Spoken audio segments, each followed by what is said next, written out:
Last time, the sea carried us through fire and storm, from the ashes of Troy to the distant promise of Italy. Now, at last, the waves have quieted. The oars rest. The long exile is over, or so it seems. Aeneas and his weary companions awaken on a new shore, damp sand beneath their feet, olive trees whispering above. Here, the prophecy points forward. Here, the land of their destiny waits. But Italy is not empty. Kings rule these valleys, omens flicker in the air, and peace, fragile as morning mist, will not hold for long.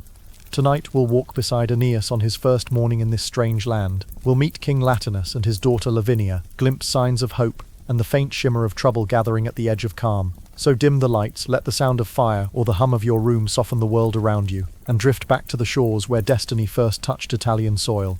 This is episode 2, Aeneas's adventures in Italy, where the dream of Rome begins to take root. Dawn crept gently across the horizon, brushing pale light over the sand where the Trojans slept. For the first time in years, their dreams had not been rocked by the sea. The waves still sang, but now they were background music, not the floor beneath their beds. Smoke from last night's fires lingered, weaving thin grey threads into the morning air. The smell of charred wood, salt and earth was the fragrance of a new beginning. It clung to everything, to their weathered cloaks, to their sun-darkened skin, to the very air they breathed as consciousness slowly returned. Aeneas rose before the others. Leadership seldom allowed him the luxury of sleep. He stood at the edge of the tide, boots sinking into wet sand, and watched the sea retreat as the sun pushed upward.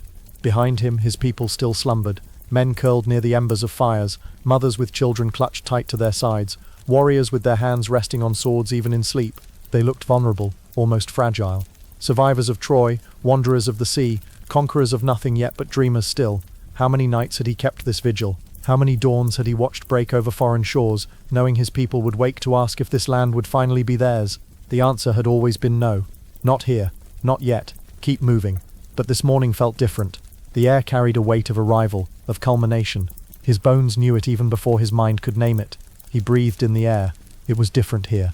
Not the sharp brine of open waters, not the thick perfumes of Carthage, but something simpler, pine and herbs from the forests inland, mingled with soil that promised fertility. This land smelled alive, untouched, waiting. Somewhere in its hills, future generations would sow crops, raise temples, build walls. But this morning it was only wilderness, a stage yet unshaped by human ambition. The beach stretched long in both directions, curving gently like the arc of a bow. To the north, dark cliffs rose abruptly, crowned with twisted pines that leaned toward the sea as if listening to its secrets. To the south, the shore softened into marshland, where tall reeds swayed and waterbirds picked their way through shallow pools. And inland lay the mystery. Forests thick and ancient, hills rolling like the backs of sleeping giants, valleys hidden in morning mist. Italy.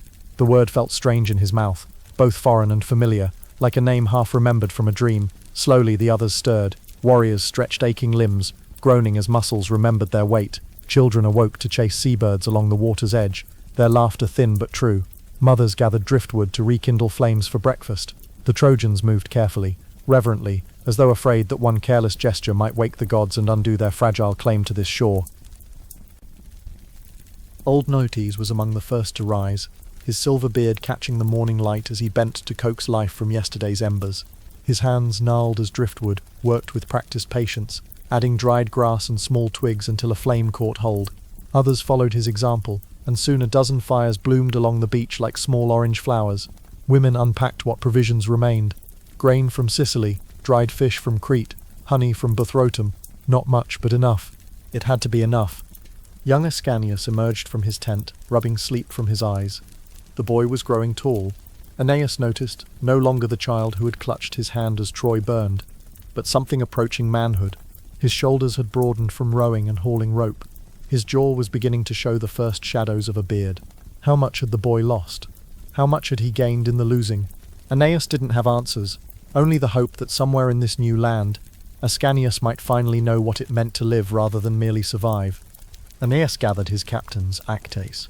Loyal as a shadow, Menestheus, cautious and steady, Sergestus, rough but dependable.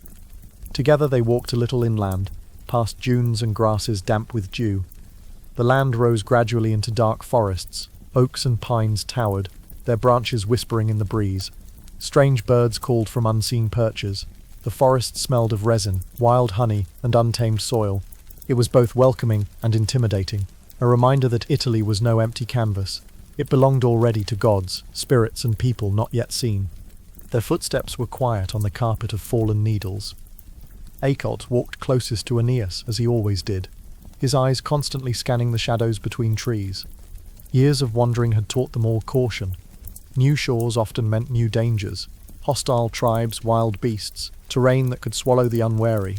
But this forest felt more curious than threatening, as though the land itself was taking their measure, deciding whether to accept or reject these sea-weary travellers. Menestius paused to examine a tree, running his weathered palm over the bark. "Good timber," he murmured. "Straight and strong. We could build here properly build, not just shelters but homes. Ships too, if we need them." His words carried a tentative hope, the first whisper of permanence after years of temporary camps and borrowed harbours. Segrestus grunted his agreement, though his hand never strayed far from his sword hilt. "Aye, and good ground for defence. Those cliffs to the north, the marsh to the south. Natural barriers. If we fortify the inland approaches." He trailed off, already planning battles that might never come, preparing for enemies they had not yet met. It was his nature. Better to anticipate war and find peace than the reverse. Anchises would have spoken here, Aeneas thought. He would have known what rites to perform, which words to offer to foreign soil, but Anchises was gone, his wisdom now ashes in an urn. The burden was Aeneas's alone. He lifted his hands in prayer, calling upon the Penates, the household gods of Troy, to witness their arrival. He asked them to bless this soil, to allow his people to root here, to let suffering at last give way to stability. The prayer was quiet, steady, and every captain bowed his head. "Gods of our fathers," Aeneas intoned, his voice barely rising above the whisper of wind through pine needles. "We who carried you from burning Troy, who kept your sacred fire alive through storm and shipwreck, we ask your blessing now. Let this land know us. Let its spirits accept our presence. Let our children's children remember this morning as the dawn of their inheritance. We have travelled far. We have lost much. Grant us at last a place to rest." The forest seemed to hold its breath. Then, as if in answer, a beam of sunlight broke through the canopy, illuminating a small clearing where wildflowers grew in profusion, white and yellow blooms that nodded gently in the breeze. Achodes caught Aeneas's eye and smiled. Signs could be subtle, but they were no less real for their gentleness. When they returned to the beach, food had been prepared, simple bread laid out on platters of woven reeds. Hungry men gathered, breaking bread, setting their meals upon flat cakes as makeshift tables. They ate quickly, hungrily, grateful for something more than salted rations, and then they laughed. Not the nervous laughter of hunger, or the forced laughter of men pretending to hope. Real laughter, full and free, because in that moment they realized something extraordinary. They had fulfilled a prophecy. For as they bit into their bread and used the loaves beneath as plates, Ascanius the boy grinned and cried out, "Look, we are eating our tables." The words fell like a stone into silence. Men paused, bread halfway to their mouths. They remembered the harpy Celaeno, her shrieking curse. "You will not rest until hunger drives you to eat your tables." And now, in this strange innocent act, the prophecy was answered, not with starvation, but with laughter. The memory of that day flooded back. The Strophades Islands, desolate and wind-scoured, where they had landed seeking provisions. The harpies had descended upon them, foul creatures with women's faces and birds' bodies, snatching food from their very hands, befouling everything they touched. And Celaeno, the eldest and most terrible, had perched upon a rocky crag and pronounced their doom. "You shall wander hungry, you shall reach Italy, but not before such famine overtakes you that you eat even the tables from which you dine." The words had haunted them through years of travel. They had seemed a guarantee of suffering, a promise that even arrival would bring no relief. How many nights had Aeneas lain awake, dreading the desperation that would drive his people to such extremity? And yet here, on this sunlit beach, with bread enough and more, the prophecy had turned itself inside out. They were eating their tables not from starvation but from simple practicality, using flatbread as plates in the casual way of travellers making do. The curse had become comedy. A relieved Aeneas's heart eased. At last, a curse had turned itself into blessing. He stood, raised his arms, and declared, "We have found our place. The prophecy is fulfilled. The gods grant us Italy." Cheers rose, echoing off the cliffs, mingling with the cries of seabirds. Men wept, embraced, and kissed the earth again. For the first time, hope felt like something solid, not a fragile flame but a fire that might endure. Women clutched their children and sang hymns of thanksgiving. Warriors threw their arms around each other's shoulders, forgetting for a moment the stoic dignity that war and wandering had imposed upon them. Even old Nortes, who rarely showed emotion, wiped moisture from his eyes and muttered prayers too soft for others to hear. The beach became a celebration, spontaneous and unplanned, all the more precious for being unrehearsed. Aeneas watched them, his people, his responsibility, his reason for continuing, when every instinct had screamed to surrender to grief or exhaustion. They deserved this moment. They deserved joy untempered by caution, hope unqualified by past disappointments. Let them have this morning. The challenges would come soon enough. Negotiations with local tribes, the establishment of settlements, the inevitable conflicts that arose when peoples competed for land and resources. But today, let there be only gratitude and relief. And so, on that first morning, with bread for tables and laughter for sacrifice, the Trojans claimed Italy as their home. Ahead lay kings and wars, alliances and betrayals, but in that moment, destiny felt gentle. The land had accepted them. Soothing, sod rose higher, fires burned warmly, children played, men sang. And Aeneas, standing apart, felt the gaze of fate upon him, watchful, demanding, but also for once not cruel. He whispered to the waves, "Here it begins." The words were both ending and commencement. Here ended the wandering, the years of searching, the hollow feeling of being nowhere and belonging nowhere. Here began something else, a story whose chapters had not yet been written, whose conclusion he would not live to see, but whose first words he was privileged to speak. Behind him Ascanius approached, still grinning from his inadvertent prophecy. The boy stood beside his father, gazing at the same horizon. "What do you see?" the boy asked. Aeneas considered. What did he see? Waves, certainly. Sky. The curve of the coast stretching into morning haze. But deeper than that, futures stacked like layers of translucent silk, each one possible, each one waiting to be chosen or rejected by actions not yet taken. He saw cities that did not exist, harvests not yet planted, children not yet born who would call this place home without ever knowing it had once been foreign.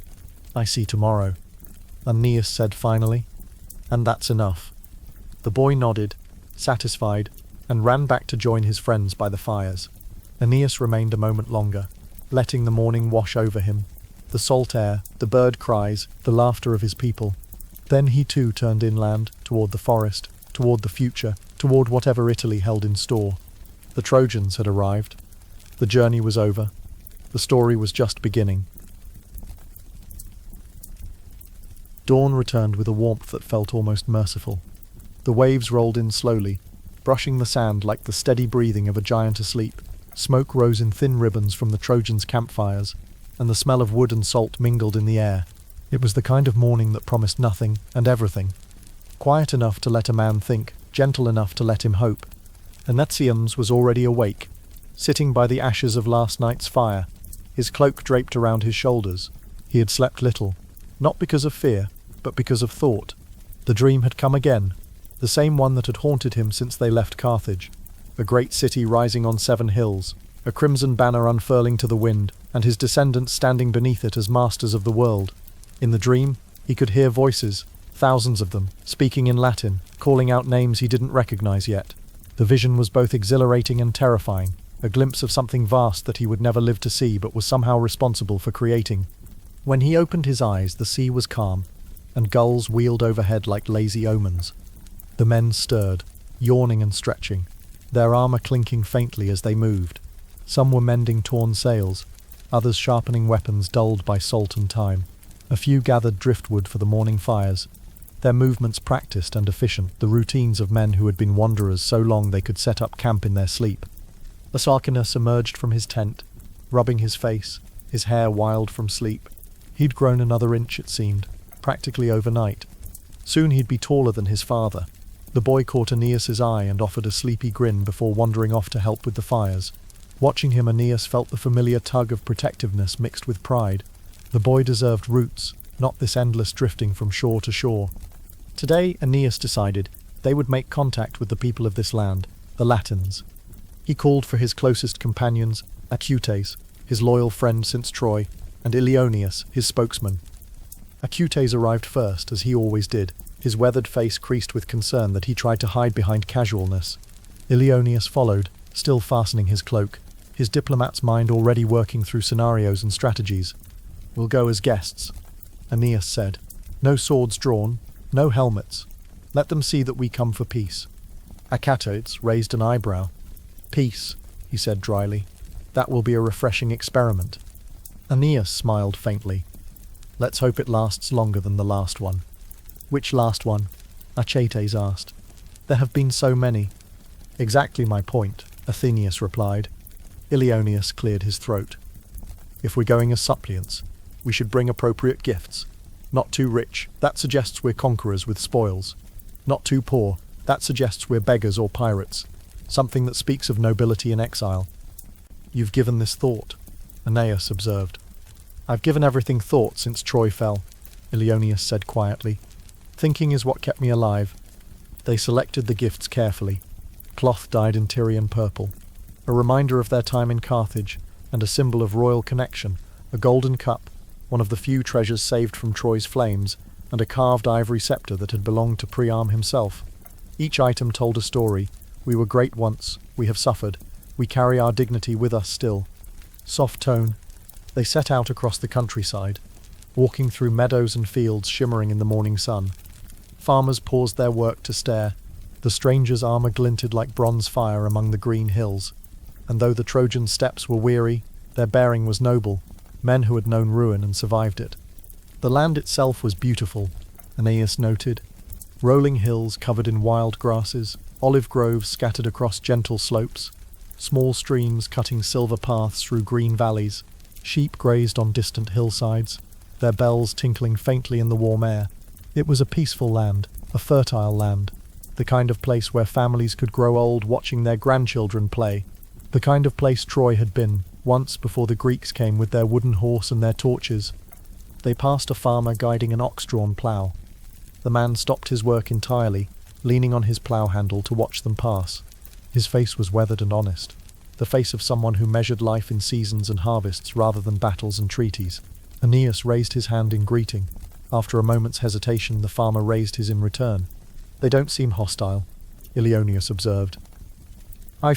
"Not yet," Achates muttered. "Give them time. You're remarkably cheerful this morning," Ilonus said. "I've learnt to manage expectations," Achates replied. "Assume the worst, hope for slightly less than the worst, and occasionally be pleasantly surprised." Before long, they came to the great city of Latium, the seat of King Latinus. It was no marble Rome yet, just a sturdy hill town of timber and stone, with olive groves on the slopes and smoke curling from the hearths of its people. Still, to men who had spent years adrift, it looked like civilization itself. The walls were strong, the gates well maintained, the towers manned by watchful sentries. This was a kingdom that had known peace long enough to grow prosperous, but remained vigilant enough to preserve it. At the gate, guards challenged them, spears crossed. But when Aeneas lifted his hands in peace and offered gifts, the cloth, the cup, the scepter, they lowered their weapons. One of them, a grizzled old soldier with scars that spoke of campaigns long past, squinted and said, "You're not Greeks, are you?" Aeneas smiled. "We used to be worse," he said. "We're Trojans." The man blinked, surprised. "Then perhaps the gods truly are running out of new faces to torment. Or they're particularly creative about recycling the old ones," Achates added. The guard actually laughed at that, a short bark of amusement. "Come on then. Anyone who's survived what you've survived deserves an audience with the king." Soft chuck. With that, they were led inside. The streets of Latium were narrow but clean, lined with shops and workshops. Blacksmiths hammered at their anvils. Bakers pulled bread from clay ovens. Children ran between the houses shrieking with laughter. It was ordinary life, the kind of life Aeneas had almost forgotten existed. Women watched from doorways, curious but not afraid. Old men sitting in the shade nodded as the Trojans passed, some with what might have been respect, others with the careful neutrality of those who'd seen strangers before and knew that time would reveal their true nature. The palace of Latinus stood atop the central hill, simple but dignified. Carved beams supported its roof, and the walls were painted with scenes of ancestors and gods. Saturn sowing the first fields, Janus opening the gates of peace. In the hall, where sunlight streamed through open windows, stood the old king himself. Latinus was not a young man. His hair was silver, his face weathered but kind. He leaned on a staff of olive wood, and when he saw the strangers, something in his gaze sharpened. Not fear, not suspicion, but recognition, as if some part of him already knew why they had come. His eyes were the eyes of a man who had consulted omens and priests, who had lain awake at night wondering what the gods intended for his kingdom, for his daughter, for the future that stretched beyond his own lifetime. Around him stood his advisors, some young and eager, others old and cautious. To his right sat Lavinia, his daughter, in a chair draped with fine wool. She was perhaps 17, with dark hair braided simply, and eyes that seemed to see more than they revealed. She looked at the Trojans with neither fear nor welcome, but with that quiet assessment that suggested intelligence and reserve. Soft tone, reverent. Aeneas stepped forward and bowed. "King Latinus," he said, "we come not as conquerors, but as wanderers. Driven from Troy, battered by the sea, we seek a home, not gold, not slaves, not war. We bring only our arms, our courage, and our gods. The gods themselves, and your own omens, will tell you if our cause is just." His voice carried through the hall, steady and clear. He spoke of Troy's fall, of 7 years' wandering, of storms and monsters, of prophecies that led them here. He spoke of his father's death and his son's future, of the burden of carrying an entire people on his shoulders. He did not beg, but neither did he demand. He presented himself as destiny had made him, a man without a homeland, seeking to build one. The king listened in silence, his fingers tracing the carved head of his staff. Behind him stood his daughter, Lavinia, pale and graceful, her eyes downcast. Aeneas noticed her only briefly, not with desire but with that distant awareness that destiny sometimes whispers about those we are not yet meant to understand. There was something about her stillness, her careful composure, that spoke of someone who had learnt to carry her own burdens quietly. When Aeneas finished speaking, Latinus gestured for the envoys to rise. "You speak with honour," he said slowly, "and your face does not lie. I have seen too many men, warriors and kings, to be deceived by false courtesy. My people know the name of Troy. Old tales say we share a common blood, descended from Dardanus himself, he who left these very shores to build his kingdom in Asia. Perhaps it was fated that your ships should come to our shores, completing a circle that began generations ago." He paused, as if weighing invisible words. His advisors leaned forward, sensing something momentous about to be revealed. "There have been omens," he said softly. "Strange ones. My soothsayers say that my daughter is destined to marry a foreigner, and that from that union will spring a race mightier than any before it. The auguries have shown fire descending from heaven, eagles circling over this very hall, and the sacred laurel tree in my courtyard blooming out of season. Perhaps the gods were speaking of you." The hall fell quiet. Even the smoke from the braziers seemed to hang still in the air. Lavinia's face remained expressionless, but her hands tightened slightly in her lap. This was news to no one present. The prophecy had been discussed, debated, and worried over for months, but hearing it spoken aloud to these foreign warriors made it suddenly terrifyingly real. Soft tone, gentle humour. Achates glanced sideways at Aeneas, as if to say, "Well, that escalated quickly." But Aeneas bowed his head. "If the gods will it," he said, "then may their signs guide us both. I have followed divine command across the sea. I will not stop listening now." Latinus smiled faintly, the kind of smile that carried both relief and worry. "Then let there be peace between our peoples," he said. "You and your followers may settle upon our land. There are meadows by the Tiber, good soil, fresh water. You will be welcome in Latium for as long as the gods permit peace to last." The final phrase hung in the air like a warning. Both men understood that prophecies had a way of bringing complications along with their promises. He ordered his servants to bring gifts. 2 horses draped in embroidered cloth, magnificent animals with arched necks and intelligent eyes, a cloak woven with golden thread that caught the light like captured sunshine, and a great cup once owned by his ancestor, carved with scenes of harvest and plenty. Narrative. The Trojans were escorted through the city as honoured guests. Everywhere they passed, curious faces turned to watch. Children whispered and pointed, merchants offered fruit and wine, and old men nodded as though they'd seen this kind of thing before. Strangers arriving with omens, the gods stirring up new destinies. It was the kind of story Italy had always told itself, a land where prophecy and history intertwined like vines on a trellis. That night, back at the camp, Aeneas and his men gathered around the fire. The air was sweet with the smell of oak smoke and roasted grain. The gifts from Latinus gleamed faintly in the firelight, The cup, the fabrics, the reins of the horses.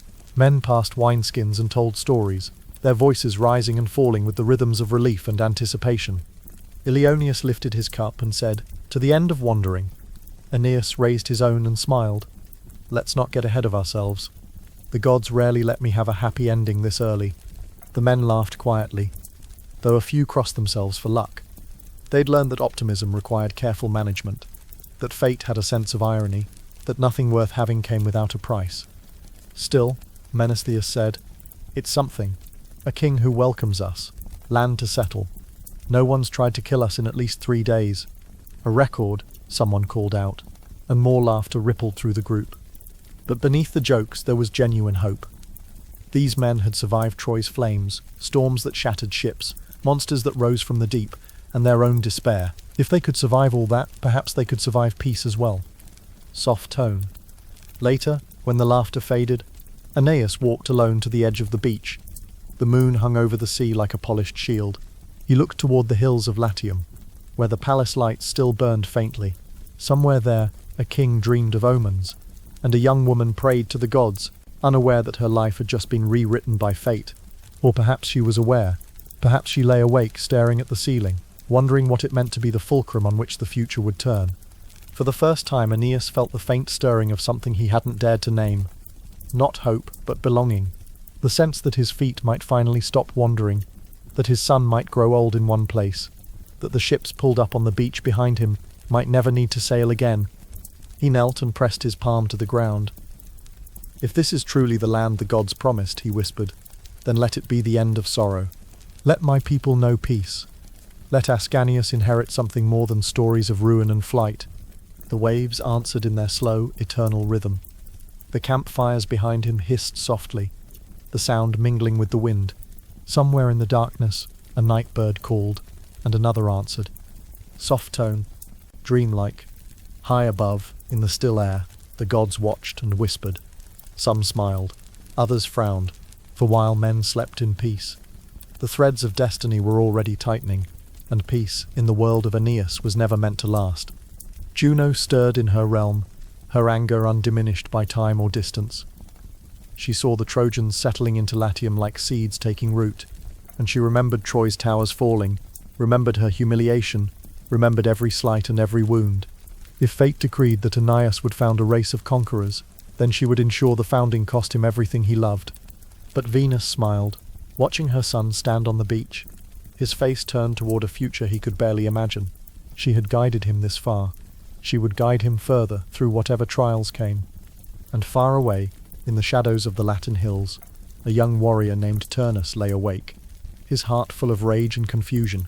He had been promised Lavinia, he had been promised the kingdom, and now strangers from across the sea threatened to take it all away.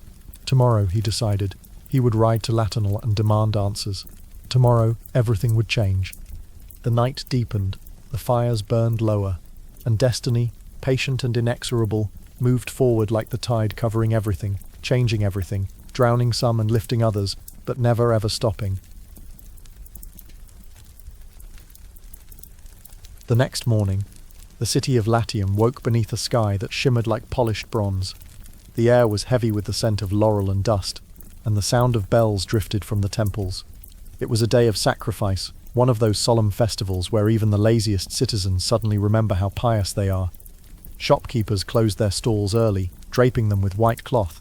Farmers brought their finest animals from the countryside, leading them through the gates with the resigned expressions of men who knew the gods had expensive tastes. Inside the royal courtyard, King Latinus sat upon the great cedar chair that had belonged to his father, and his father before him. The wood was dark with age and rubbed smooth by generations of royal posteriors, each one presumably convinced they were sitting at the pivot point of history.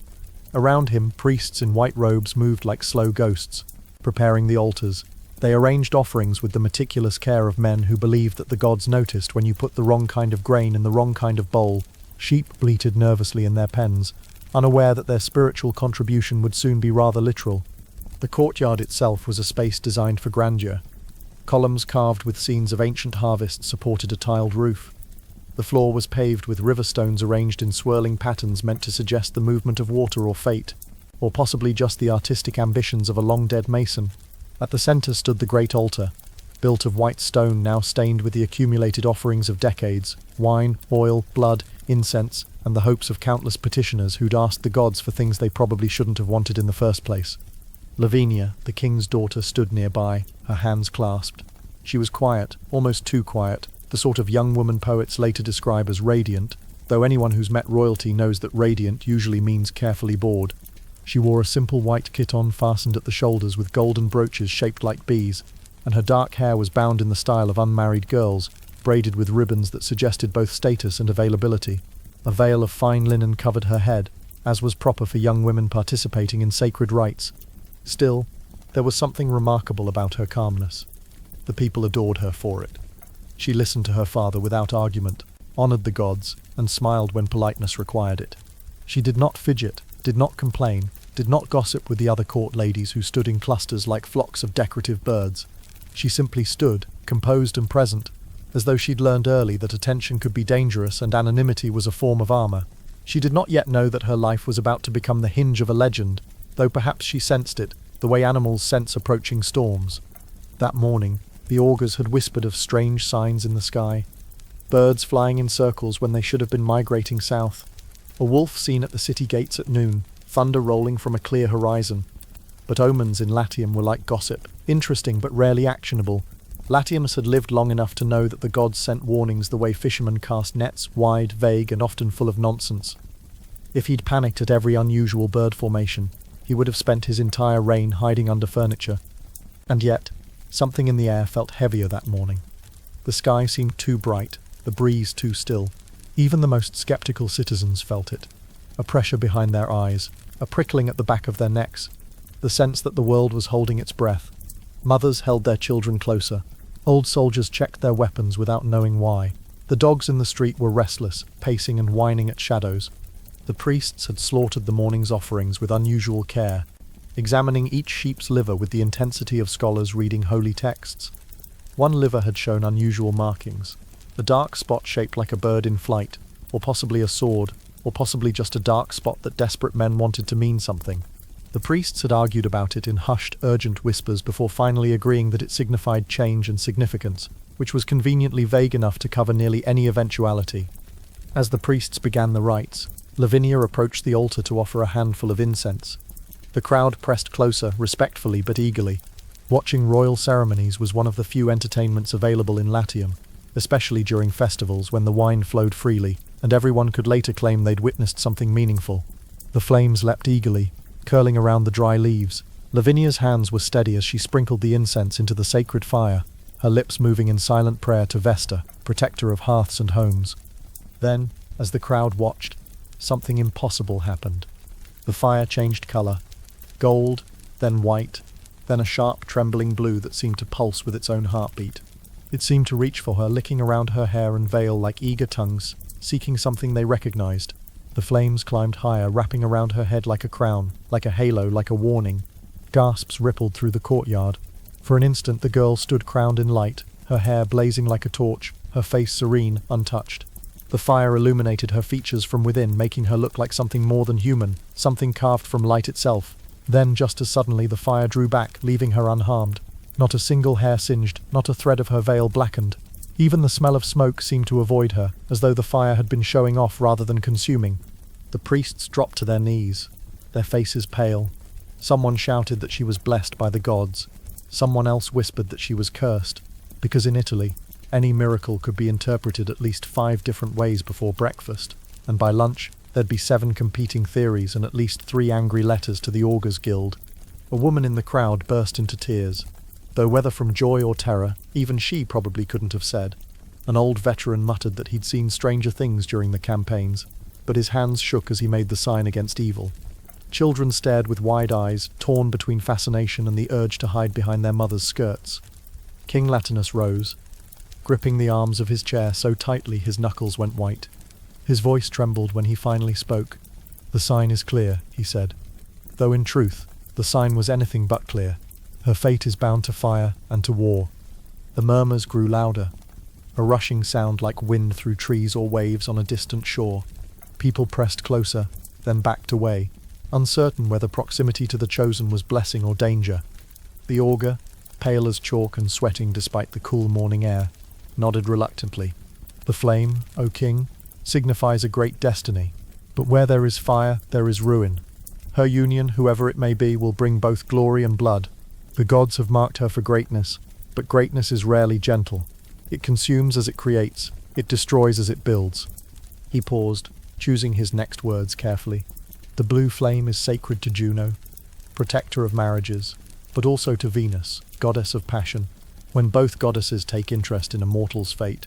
He trailed off, unwilling to finish the thought. Everyone knew what happened when goddesses competed over mortals. Troy had been fought over less. Lavinia stood motionless, her eyes lowered. The smell of burnt laurel hung heavy in the air, mixing with incense and the sharp tang of fear sweat from the crowd. Her hands, still clasped before her, didn't shake. Whatever she felt, terror, exhilaration, resignation, she kept it locked behind her composed expression. Somewhere behind the crowd, a priest muttered a prayer to Juno, and someone else whispered the name of Venus, two goddesses who, frankly, had never agreed on anything, least of all the proper fate of mortal girls. The festival continued, but the joy had gone out of it. People went through the motions, the hymns, the processions, the distribution of blessed bread, but their hearts weren't in it. They kept glancing at Lavinia, kept remembering the blue flames, kept wondering what it meant for them, for their children, for the kingdom. Omens were supposed to stay safely in stories, not manifest in broad daylight where everyone had to deal with them. Reflective. Later that evening, when the festival was over, the courtyard still smelled faintly of smoke. The servants swept the ashes into small urns and carried them away, but the memory lingered like perfume. Some of the servants pocketed small bits of ash from the sacred fire, not from greed, but because they believed it might carry blessing, or at least make an interesting story to tell their grandchildren. Others avoided the spot where Lavinia had stood, walking around it as though the ground itself might suddenly burst into prophetic flames. Lavinia sat by the window of her chamber, watching the torches flicker below. Her room was comfortable but not ostentatious. A bed with embroidered coverlets, a wooden chest for her clothes, a small altar to the household gods, a loom where she'd been working on a tapestry depicting Diana hunting. The window overlooked the city, and beyond it, the distant coastline where the Trojan ships rested like sleeping swans. Her mother, Queen Amata, paced the floor behind her, muttering under her breath. "A foreigner," she said, her voice sharp with frustration. "Always the foreigners. The priests fill your father's head with talk of omens, and suddenly our own people are never good enough, as if we hadn't raised perfectly acceptable candidates for marriage right here in Latium." Lavinia said nothing. She didn't dare. Her mother's temper was the kind that could melt bronze, and arguing would only make the storm worse. Better to wait it out, let the anger exhaust itself, and hope that morning would bring calmer counsel. Turnus would make a fine husband. Amata continued, her pacing growing more agitated. "He's strong, noble, and Latin through and through. His father's lands border ours. The alliance would strengthen both kingdoms. He's known you since childhood, and don't think I haven't seen the way he looks at you." She paused, her voice taking on a harder edge. "But no, now your father speaks of these strangers, Trojans, he calls them, drifters with stories of gods and storms. They show up with a few gifts and some convenient prophecies, and suddenly we're rewriting destiny. I've seen beggars with better claims to nobility." Lavinia kept her eyes on the horizon. From her window she could see the faint glow of the Trojan campfires along the shore. Little sparks against the darkness. Distant, patient, inevitable. She wondered what they were doing there, those foreign warriors. Were they celebrating? Sleeping? Planning? Did they know that their arrival had set something in motion that couldn't be stopped? She whispered, almost to herself. Maybe destiny was never ours to choose. Her mother turned sharply, her eyes flashing. "Don't talk like that. Destiny can be bent if you know how to shout loudly enough at the gods. Your father may be content to let priests and omens dictate his decisions, but I am not. If necessary, I will go to the temples myself. I will petition Juno. I will remind the gods that we have been faithful, that we deserve better than to have our daughter handed over to refugees like some sort of diplomatic consolation prize." But deep inside, Amata was afraid. The omen had shaken her, even if she refused to show it.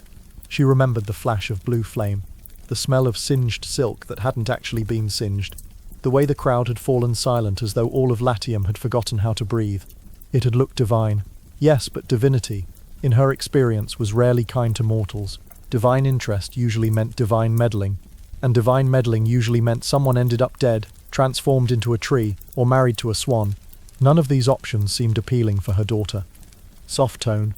Meanwhile, in the palace courtyard below, Latinus sat alone. The feast had ended, the musicians gone, the servants asleep. The king's wine cup sat untouched beside him, the surface of the wine reflecting the stars like a dark mirror. He stared at the ashes of the extinguished altar, his thoughts heavy as wet wool. He was old enough to recognize patterns, and he knew that when gods started showing interest in human weddings, it usually ended badly. His own grandfather had told stories of divine interventions that seemed like blessings at the time, but proved to be curses wearing elaborate disguises. The gods were like that, clever, capricious, fond of irony, and utterly indifferent to human suffering unless it made for a better story. Still, there was a voice in his heart that whispered of promise, of a people born from this union, who would one day rule the world. He did not know what to make of it. The idea was as terrifying as it was grand. To be part of destiny's machinery, to set in motion events that would echo through centuries, was that blessing or burden? Would future generations thank him or curse his name? "Great Jupiter," he murmured, his voice barely audible over the chirping of crickets and the distant sound of the sea. "If this is your will, then let it be clear. Send peace if peace is possible. But if war must come, let it at least mean something. Let the blood spilled purchase something worth having. Don't let this be another of your cosmic jokes where mortals suffer for your amusement." The wind sighed through the olive trees, carrying with it the faint crackle of embers from the dying festival fires, as though the gods had answered, but in a language no man could understand. Or perhaps they hadn't answered at all. Perhaps they were too busy with their own intrigues to care much about one old king's prayers. Soft tone, reflective. That night, Lavinia dreamed of the fire again. In her vision, the flames danced in the shape of a lion, then a serpent, then a great city rising from the sea. She saw towers that reached toward heaven, walls that could hold back armies, streets crowded with people speaking a language she didn't know but somehow understood. She heard the clash of iron, the cry of soldiers calling out to gods with familiar names but strange accents, and the distant echoing sound of children laughing in a place she didn't recognize, a place that didn't exist yet, that wouldn't exist for generations but that already felt like home. The city in her dream was both magnificent and terrible. She saw temples built on the bones of the conquered, prosperity built on the foundation of war. She saw her own face in 1,000 statues, idealized and immortalized, but she couldn't recognize herself in any of them. They'd made her beautiful but not real, important but not human. When she awoke, the smell of smoke still clung to her hair, though she'd bathed before bed. The scent followed her like a ghost, like a promise, like a curse that hadn't quite decided what it wanted to be. And far to the west, on the Trojan shore, Aeneas stirred in his sleep, dreaming of the same fire, though he could not yet know it was her flame he saw. In his dream, the fire spoke with a voice like bells, like breaking waves, like the distant echo of laughter. It promised him a home, a future, a legacy, but it also warned him that the price would be paid in blood, that peace would come only after war, that destiny demanded sacrifice before it granted rewards. The gods had shown their hand, peace had been offered, but destiny had already chosen its spark. Somewhere in the divine halls, Juno smiled her cold smile, already planning her revenge. Venus touched her son's sleeping brow, whispering courage into his dreams, and Jupiter, king of gods, watched it all with the distant satisfaction of a playwright watching his tragedy unfold exactly as written. And once the fire began to spread, there would be no turning back. The match had been struck, the kindling was dry. All that remained was to see what would burn, and what would survive the burning, and whether anything beautiful could grow from the ashes. Far above the fields of Latium, where the blue sky deepens into the endless halls of heaven, the gods were watching. The divine realm shimmered with that peculiar light that exists nowhere else. Not quite sunlight, not quite starlight, but something that suggested both eternal morning and perpetual twilight. The clouds there weren't clouds at all, but solidified air that held palaces and temples, gardens where immortal flowers bloomed without ever needing to die, and vast halls where the fate of mortals was discussed with the casual indifference of gamblers discussing dice. Some gods watched with curiosity, the way one might observe an anthill, fascinating in its complexity, ultimately inconsequential. Some with amusement, because divine entertainment options were surprisingly limited, and mortal suffering had always been reliable theatre, and one with deep simmering hatred that had been aging like wine for 7 long years. Juno, queen of the gods, wife of Jupiter, and professional grudge holder since time immemorial, stood at the edge of a cloud looking down at Italy. Her face, usually serene and regal in the way that statues and temple paintings depicted it, was tight with anger. The sight below, the Trojans building fires, being welcomed by the Latins, laughing with their children, and possibly being happy, made her jaw clench hard enough to crack marble. Her hands gripped the edge of the cloud rail until her knuckles went white, which was quite a feat for a goddess whose knuckles were technically made of divine essence rather than bone. "After all I've done," she muttered, her voice low and dangerous. "They're still standing. I gave them storms that could sink mountains. I sent them monsters with more teeth than sense. I gave them Carthage, and somehow this man still washes up smiling on another shore. Does he have divine insurance I don't know about? Some sort of cosmic warranty that protects him from reasonable vengeance?" The view from heaven was comprehensive in the way that made omniscience seem less like a gift and more like an obligation. She could see everything. Aeneas standing on the beach with his stupid noble bearing, his men repairing their ships with annoying competence, his son growing taller by the day, full of promise and potential. Worst of all, she could see King Latinus smiling, actually smiling, as he discussed treaties and alliances, as if welcoming the descendants of Troy was some sort of sensible diplomatic decision rather than a personal insult to the Queen of Heaven. Behind her, Iris, the messenger goddess, hovered awkwardly. Iris had the perpetually nervous demeanor of someone whose job required delivering bad news to beings who could turn you into a houseplant if they were having a bad day. "My lady," she said carefully, her rainbow wings flickering with anxiety, "Jupiter did say—" "I know what Jupiter said," Juno snapped, whirling to face her. "He said they're destined to found a great empire, rule the world, and probably name half their children after him. He said fate has decreed it. Destiny has written it in stone, and I should just accept it with grace and dignity. And I'm supposed to smile through it, because fate said so, as if fate were some sort of divine bureaucrat whose memos cannot be challenged." She folded her arms, her eyes flashing with the kind of anger that had once turned cities to ash. "Well, fate never had to deal with me before. Fate doesn't know how creative I can be when properly motivated." Iris shifted uncomfortably, her wings drooping. "But my lady, Jupiter was quite clear that—" "Jupiter," Juno interrupted, "is clear about many things until they become inconvenient, at which point he develops a remarkable ability to look the other way. Don't think I haven't noticed how he conveniently forgets his own decrees when they conflict with his interests." The word dripped with centuries of accumulated marital resentment. "Besides, I'm not defying fate. I'm simply delaying it, complicating it, making it work for its happy ending." Below, on the mortal plane, Aeneas's people slept peacefully, unaware that divine wrath was once again gathering above them like thunderclouds before a summer storm.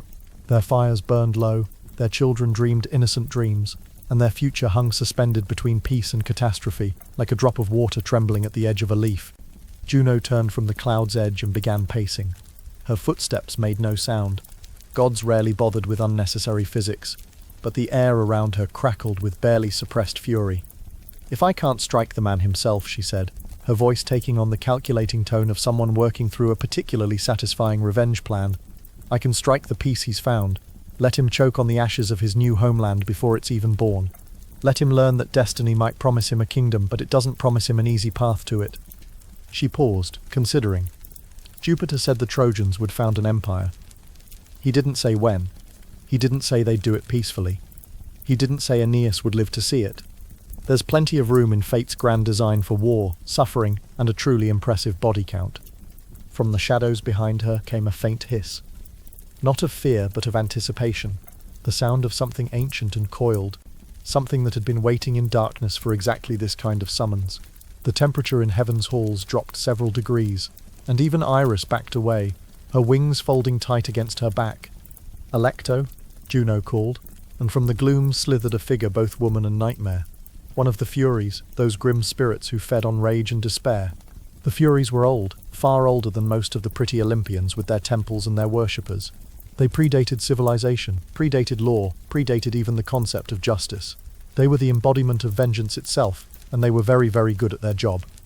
Alecto's hair writhed with serpents, each one alive and hissing softly, their scales gleaming like polished obsidian. Her eyes glowed like embers in a dying fire, not with heat, but with a cold, patient malice. Her skin was the colour of old bruises, and her smile was far too wide to belong to anything mortal. When she moved, it was with a sinuous grace that suggested she had no bones, only malice holding her shape together. "My queen," the Fury said, bowing low. Her voice sounded like fingernails on stone, like the screaming of metal on metal, like every argument you've ever regretted starting. "You called?" Juno regarded her with cold satisfaction. This was the right tool for the job. Alecto didn't do subtle manipulation or gentle persuasion. She did rage. She did madness. She did the kind of fury that made men forget their own names and remember only their grievances. "Yes, I have a favor to ask. There's a land below us called Latium, full of people who think peace is a lovely idea. They're under the dangerous delusion that diplomacy works, that foreigners can be trusted, that destiny means happy endings. I'd like that fixed."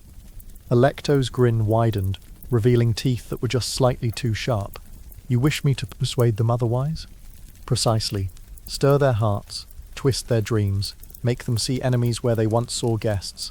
Take their hospitality and curdle it into suspicion. Take their hope and transform it into rage. I want them to look at these Trojans and see not refugees, but invaders, not guests, but thieves." The Furies' snakes hissed eagerly, their tiny tongues flickering out to taste the air. They could already smell the coming chaos, and they approved. "And who shall I begin with, my queen? The old king? The warriors? The common people?" Juno's eyes turned toward the palace of Latinus, her gaze penetrating stone and distance as easily as light through water. "The queen, Amata. She's already halfway to fury without any help from you. She's protective of her daughter, suspicious of strangers, and deeply invested in her own plans for the future.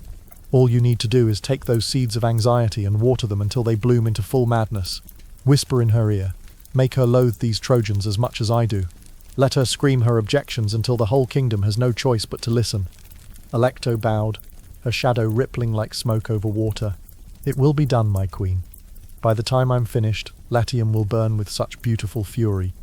"Good," Juno said. "And Alecto, be creative. I want suffering. I want regret.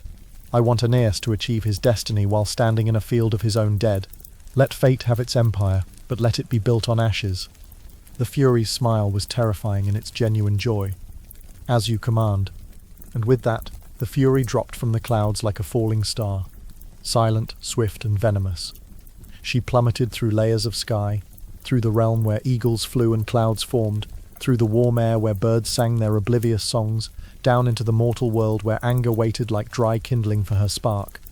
She reached the mortal world unseen, gliding through the forests of Latium, where owls watched from hollow trees with their unblinking eyes, and foxes darted through the brush on their nightly hunts.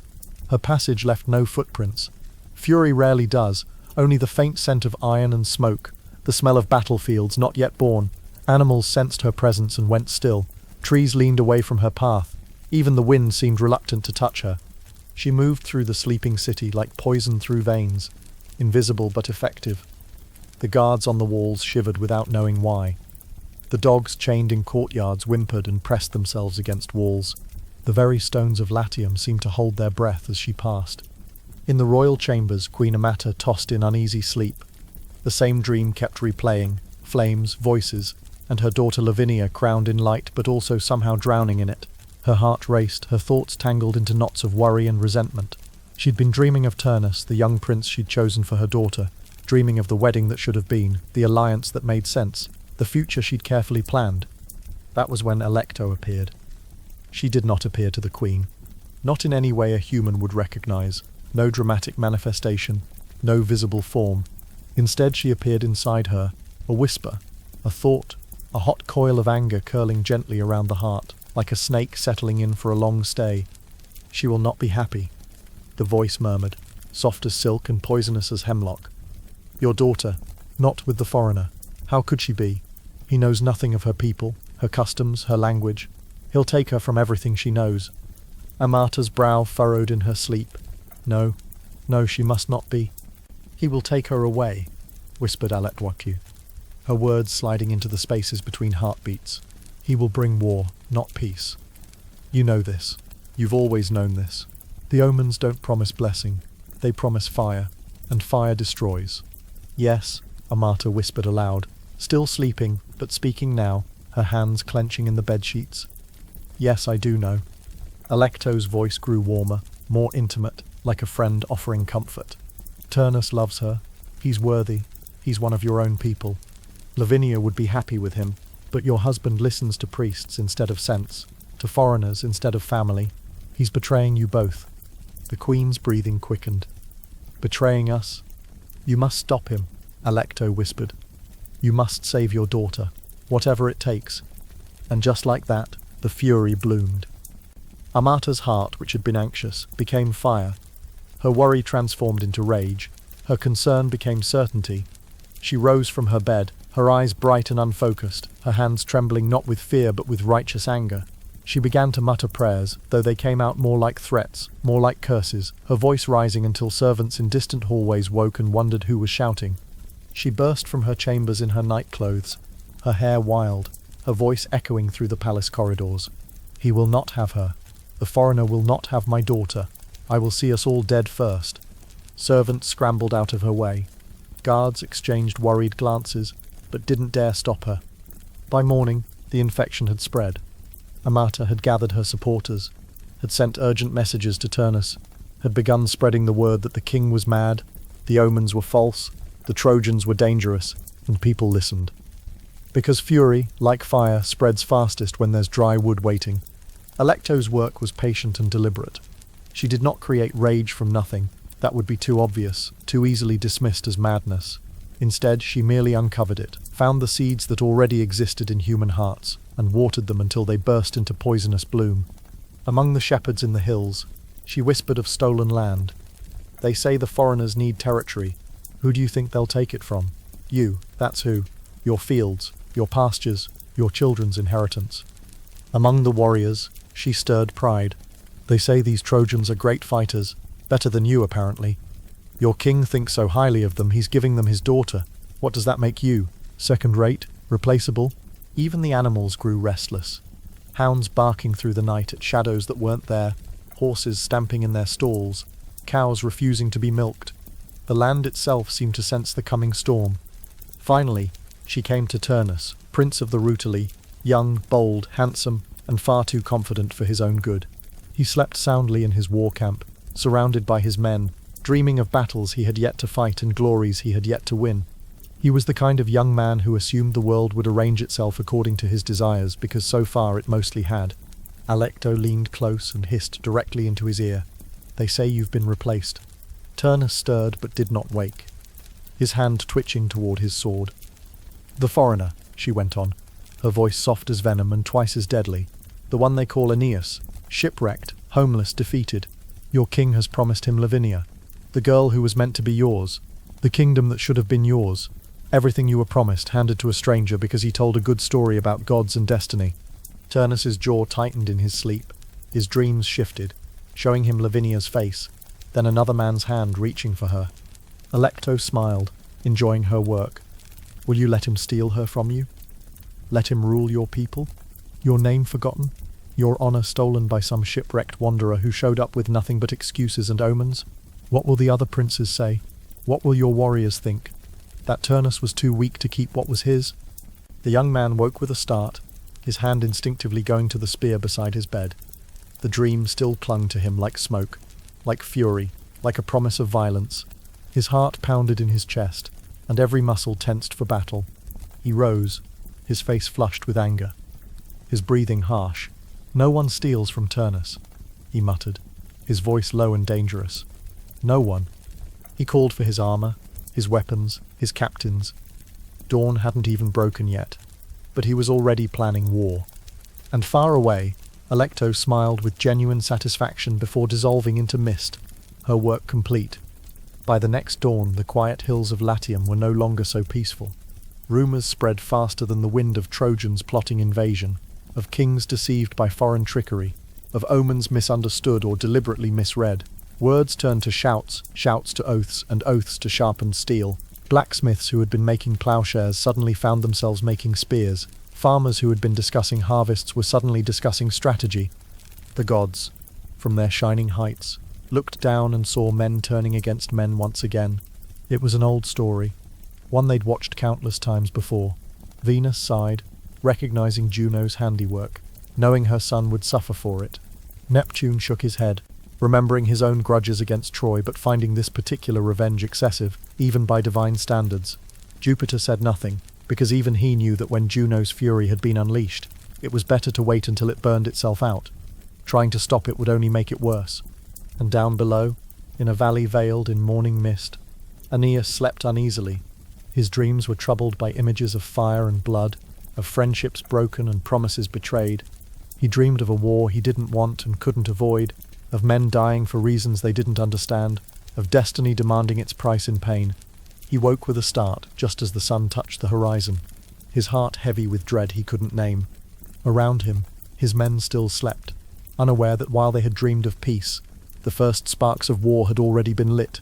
The kindling was dry, the wind was rising, and somewhere in the hills, Turnus was already reaching for his sword.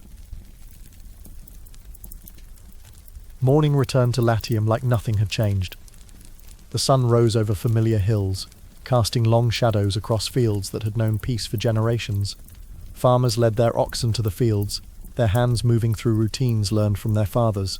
The temple bells rang their ancient rhythms, calling the faithful to morning prayers. Merchants opened their stalls, children played in dusty streets, and the day began as countless days had begun before it. But beneath that calm rhythm, something had shifted, a hum in the air, like the pause before thunder. Dogs whined without cause. Birds gathered on rooftops, watching with unnaturally keen attention. The wind carried a metallic taste that made old soldiers check their weapons without quite knowing why. It was the kind of atmospheric pressure that precedes violence, that invisible tension when the world holds its breath waiting for blood to be spilled. In the city of Ardea, capital of the Retelling, Turnus stood at his window, watching the mist burn off the hills. He hadn't slept well. Dreams of flame and loss had kept him tossing until dawn finally offered an excuse to abandon the attempt. He was young, proud, handsome in that perfectly inconvenient way that makes every decision worse. The kind of man who could win any duel and lose any argument. His jaw was strong, his bearing noble, his confidence absolute. Women composed poems about his eyes. Men wanted to follow him into battle. And all of it, every gift the gods had granted him, had conspired to make this moment inevitable. He wore a crimson cloak pinned with gold, a gift from King Latinus himself, presented 2 summers ago during the festival of Mars. The fabric was fine Tyrian purple, the clasp shaped like a roaring lion. For the first time since receiving it, he wondered if he'd been given it as a promise, or as an apology. As if even then, Latinus had known that destiny would require him to break his word, and had offered expensive cloth as compensation for a stolen future. Turnus had been told, for as long as he could remember, that Lavinia would be his wife. Not in any formal betrothal. The contracts had never been signed, the dowries never negotiated, but in the way that matters more than parchment, through whispered conversations between parents, through meaningful glances at festivals, through the careful architecture of expectation that builds kingdoms and breaks hearts. Their parents had whispered it over wine at royal dinners, discussing how the union would strengthen both houses, how their children would rule justly and well. The priests had nodded at it when consulted about auspicious dates, already calculating which gods to invoke for the ceremony. The people had already composed half the wedding songs, verses praising the match between the warrior prince and the gentle princess, strength married to grace, courage wedded to wisdom. Poets had begun drafting epithalamiums, merchants had speculated about the resulting trade agreements, children had played at being bride and groom, mimicking the wedding they all expected to witness. And then suddenly, a foreigner arrives, shipwrecked and starving, trailing prophecies like a wet cloak, and somehow he's the chosen one. Some wanderer who'd lost his own city through incompetence or divine disfavor, depending on which version of the story you believed, was now destined to claim what had been promised to Turnus since childhood. Turnus' fingers tightened on the window frame, until the wood creaked under the pressure. "Aeneas," he muttered, testing the foreign syllables on his tongue like poison. "I can't even pronounce it properly, and I'm supposed to lose my kingdom to it. My bride, my future." Everything reduced to a footnote in someone else's prophecy. Behind him, his mother paced with the aggressive energy of someone who'd been nursing grievances since before dawn. Vernelia was a sharp-tongued woman with the expression of someone who'd spent her life perfecting disappointment.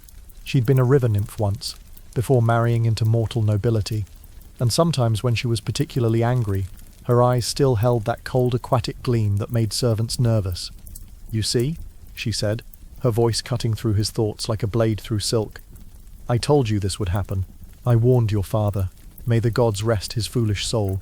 But he wouldn't listen. Foreigners. They always bring omens, never peace.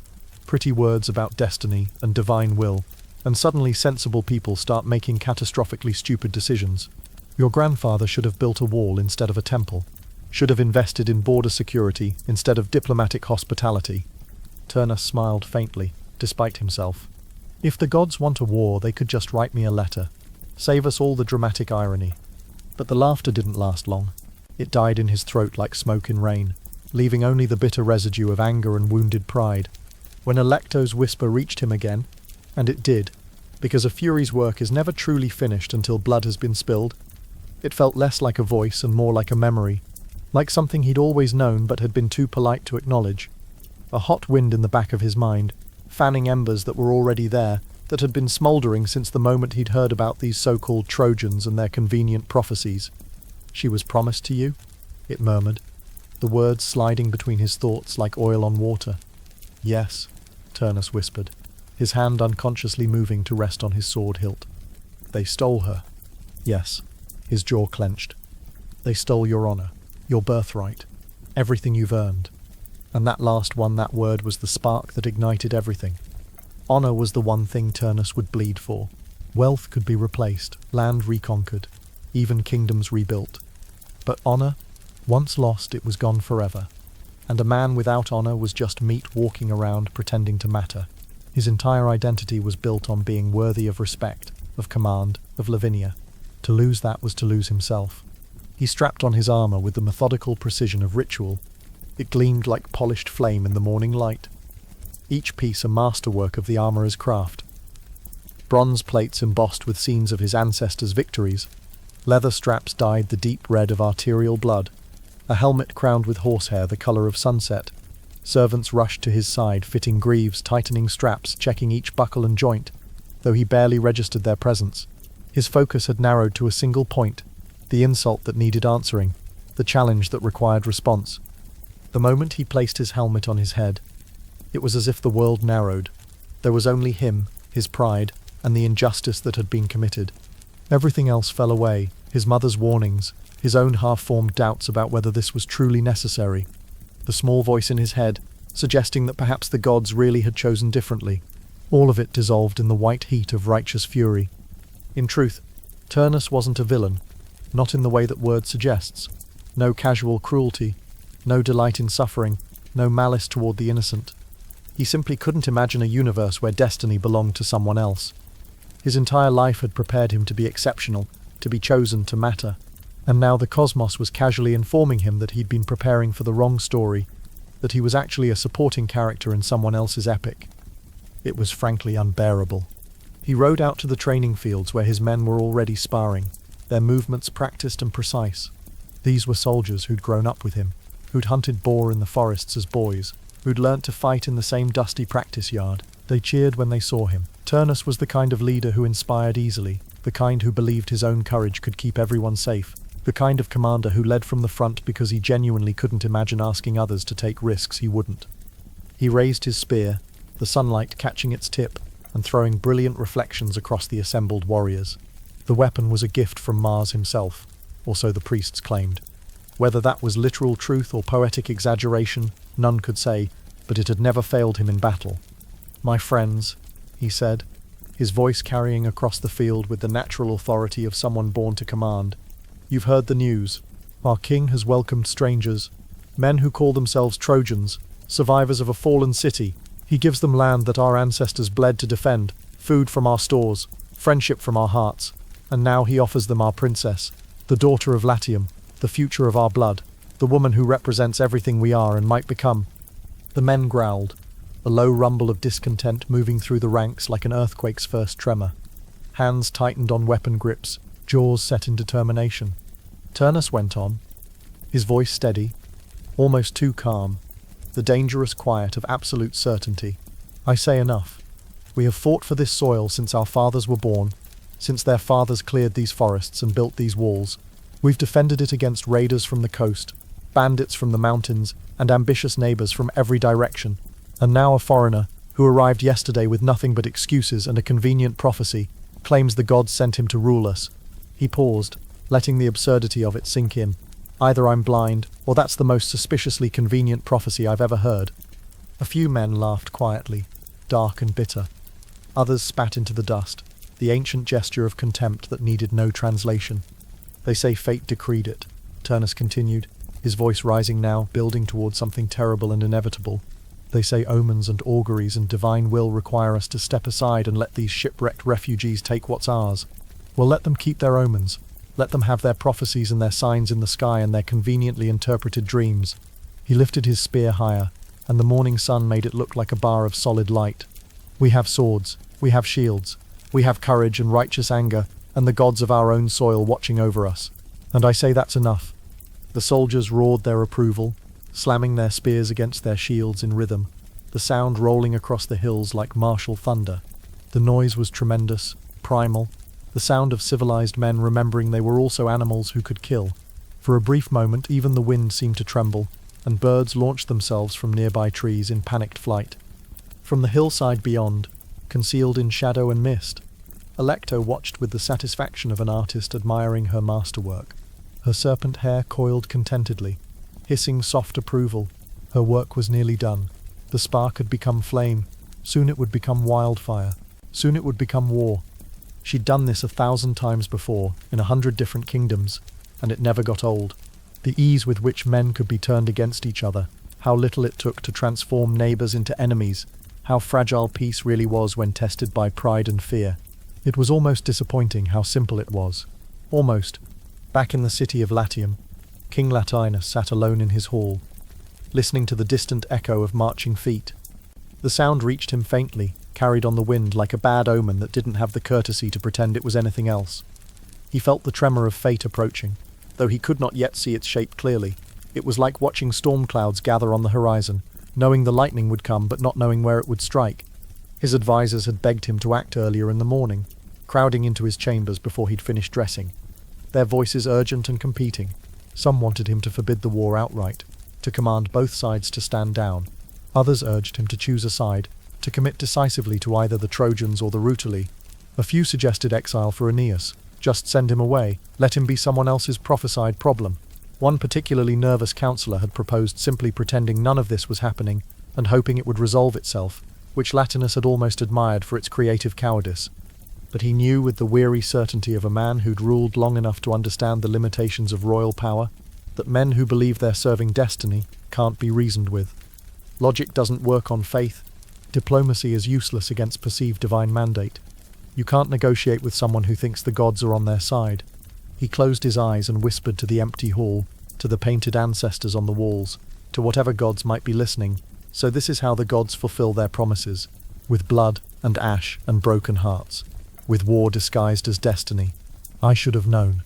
I'm old enough to have known. Outside his palace, the people of Latium gathered in the streets and squares, drawn by rumour and anxiety, and that inexplicable human instinct that always knows when violence is approaching. Rumours spread like wildfire, each telling more dramatic than the last. The Trojans had insulted the Retelling by existing. The Retelling had armed themselves, and were marching on the Trojan camp. The gods had chosen sides, and were already placing bets on the outcome. Merchants hoarded food, anticipating siege. Mothers clutched their sons closer, knowing war would want them. Old soldiers checked equipment they'd hoped never to use again, their hands remembering the weight of shields and the balance of spears. In truth, none of the specific rumours mattered anymore. The details were irrelevant. The story had already slipped out of human hands, caught up in currents too strong for mortals to control. War had its own momentum now, its own terrible inevitability. It would happen because too many people believed it would, and belief has always been enough to make horror real. On the distant shore, unaware and unprepared, Aeneas stood at the river's edge watching the water flow past. The Tiber was beautiful in the evening light, its surface catching the colours of sunset, gold and pink and deep violet. He watched the reflection of the hills ripple in the current and thought, briefly naively, that peace might truly last, that perhaps the suffering was finally over, that perhaps the gods had finished testing him. He'd spent the day helping his people establish their camp, laying out streets and boundaries, planning where the permanent buildings would eventually stand. It had felt good, that practical work, measuring distances, pounding stakes, imagining futures. For the first time in years, he'd been planning instead of merely surviving. Behind him, the campfires crackled, their smoke rising into the evening air. Thin columns of grey against the soft blue sky. carrying the smell of cooking meat and baking bread. They looked, if one didn't know better, like offerings to calm the heavens, like prayers made visible, like promises of peaceful intentions. But in the eyes of the gods, watching from their eternal heights, with expressions ranging from concern to amusement to grim satisfaction, those smoke columns were already the first signals of war. The beacons were lit, the pieces were moving, the stage was set, and somewhere in the hills, Turner stood before his assembled warriors, his voice rising in fierce certainty as he called them to arms, convinced that honor demanded blood, that destiny could be fought, that some things were worth dying for, even if you couldn't win. The gods knew better, but the gods, as always, said nothing. The days that followed were strange ones, suspended in that peculiar tension that comes when everyone knows something terrible is approaching but no one wants to be the first to acknowledge it. The Trojans and Latins lived side by side in an uneasy kind of peace, the kind that smiles politely while sharpening a knife behind its back. Markets operated as usual, but conversations were shorter, more guarded. Merchants traded goods but avoided eye contact. Children played together but were called home earlier than before. Both camps tried to pretend nothing was wrong, and for a time that fragile pretending almost worked. It was the sort of communal delusion that requires everyone's participation to maintain, like a stage play where the audience has agreed not to notice the visible wires holding up the scenery. Aeneas spent his mornings strengthening the defences of the camp, though he told himself it was precaution, not preparation. He had ditches dug deeper, palisades reinforced, watch rotations extended. When his captains asked if he expected trouble, he'd smile and say something about prudence being its own virtue. But at night, alone in his tent, he'd trace the patterns of wood grain and wonder if the gods had led him across the sea just to die on someone else's shore. He met with Latin envoys regularly, sitting in the shade of oak trees to discuss boundaries and grazing rights and other mundane matters that seemed important. Precisely because they were mundane, they exchanged gifts, wine for wool, grain for metalwork, the small currencies of diplomacy that said we see each other as human. He even sent a few of his men to trade with the locals, hoping that commerce might build the bridges that prophecy had promised but failed to construct. On the surface, life began to look almost normal. Women washed clothes in the river while discussing their children. Old men sat in the sun comparing scars and embellishing old stories. Farmers worried about the weather with the timeless anxiety of people whose survival depends on rain falling at the right time. It could have been any peaceful season in any peaceful place, if you didn't look too closely at the way hands rested on weapon hilts or the way conversations stopped when strangers approached. But omens never fade quietly. They echo. They wait. They grow in the dark like mushrooms on dead wood, feeding on fear and misunderstanding, until they're large enough to poison everything. One afternoon, when the sun hung lazy and golden over the hills, Aeneas' son Ascanius rode out with a few companions. The boy was restless. He'd spent too many weeks cooped up in the camp, surrounded by nervous adults and their carefully measured words. He needed to move, to breathe air that didn't taste of anxiety. He was still a boy, bright-eyed and restless, with the kind of enthusiasm only the young and the undamaged possess. At 15, he stood on that precarious edge between childhood and whatever came after, old enough to fight, too young to understand why fighting was usually the worst possible solution. He carried a bow slung across his shoulder, a fine piece of craftsmanship, carved with small designs of eagles and vines, a gift from his grandfather before Sicily, before everything had gone wrong. The weapon was both practical and beautiful, the kind of object that makes you feel more capable than you actually are. His companions were equally young, equally eager to escape the suffocating caution of their elders. They rode small, sturdy horses, not the great war horses of heroes, but the practical mounts of people who couldn't afford to lose expensive animals. The countryside was peaceful, dotted with herds and quiet farms. The air smelled of wild thyme and sun-warmed grass. For a few precious hours, they could pretend they were just boys on an adventure, not refugees camping on borrowed land. They followed a stream through tall grass, laughing, talking about nothing of importance.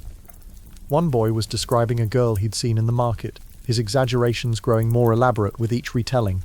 Another was practicing bird calls, making the others laugh with his terrible attempts at mimicking a lark. Ascanius listened and smiled, feeling something he'd almost forgotten, the simple pleasure of being young among the young, unburdened by prophecy or purpose. It might have been a perfect day if the gods hadn't already decided otherwise. Ahead of them, near a grove of willows where the stream widened into a small pool, a beautiful stag stood drinking from the water. It was magnificent, taller than any wild deer, its coat the color of copper in sunlight, its antlers perfectly symmetrical and crowned with velvet. It was tame, almost gentle, one of those animals that belong half to men and half to myth, that seem to exist in that borderland between the ordinary and the sacred. It didn't flee when it saw them. Instead, it lifted its head, water dripping from its muzzle, ears twitching, as though curious about these strangers. Its dark eyes regarded them without fear, with something that might have been trust or might have been simple unfamiliarity with danger. It had probably never been hunted, never learned to associate the sight of humans with pain. Aeneas felt his breath catch. The animal was too perfect, too beautiful. The kind of creature that made you want to test yourself against it, to prove you were worthy of standing in the same world, without thinking, because the best and worst things we do are always without thinking. He knocked an arrow. He didn't mean anything cruel by it. Boys rarely do. It wasn't malice, wasn't even really about the stag. It was the instinct to prove himself, to test his aim, to leave some mark on the quiet world that said, I was here, I am capable, I matter. His father was a legendary warrior, destined to found an empire. How could he, the son, ever measure up unless he demonstrated skill, courage, competence? He drew the string, feeling the familiar tension in his shoulders, the way the world narrowed to just the target and the moment. He exhaled softly, releasing tension and doubt together, and loosed. The arrow flew true. Gods, it flew so true. The stag staggered, its legs buckling in surprise and pain. It cried out, not the wild cry of the hunt that hunters tell themselves is just animal instinct, but something softer, almost human. A sound of betrayal, of incomprehension. How could this happen? It seemed to ask. I trusted you. Then it turned and fled into the trees, leaving a trail of blood through the tall grass, bright red drops against green like some terrible artist's signature. For a few long seconds, no one spoke. The world seemed to hold its breath, recognizing that something irreversible had just occurred. The birds had stopped singing. Even the stream seemed quieter. Then one of the Trojans laughed uneasily. The nervous laughter that tries to convince everyone that nothing serious has happened. Good shot, he said. But even he didn't sound convinced. His voice cracked slightly, betraying the anxiety underneath the bravado. Aeneas felt something cold settle in his stomach, but pride wouldn't let him acknowledge it. Come on, he said, trying to sound confident. We should track it. A clean kill is better than letting it suffer. They followed the trail through the willows, through stands of oak and ash, the blood getting thicker as they went. The stag was slowing, dying, and some part of Aeneas knew with increasing certainty that this had been a mistake, but momentum carried him forward. The momentum of trying to prove something, of not wanting to seem weak in front of his companions, of all the small vanities that lead to large disasters. The trail led them to a nearby farmstead, a modest place with a well-tended garden, a small barn, chickens scratching in the yard, and that was when they realized what they had done. The stag belonged to Turus, the king's herdsman, a man whose family had served the royal household for 3 generations. His family had raised this animal from a fawn, rescued after its mother had been killed by wolves. It would eat from their hands, sleep beside their children, follow them down to the river each morning. The daughter Sylvia had woven flower crowns for its antlers on festival days. The youngest son had learned to walk by holding onto its neck for balance. To them it wasn't a trophy, it was part of the household, as much family as the dogs or the children.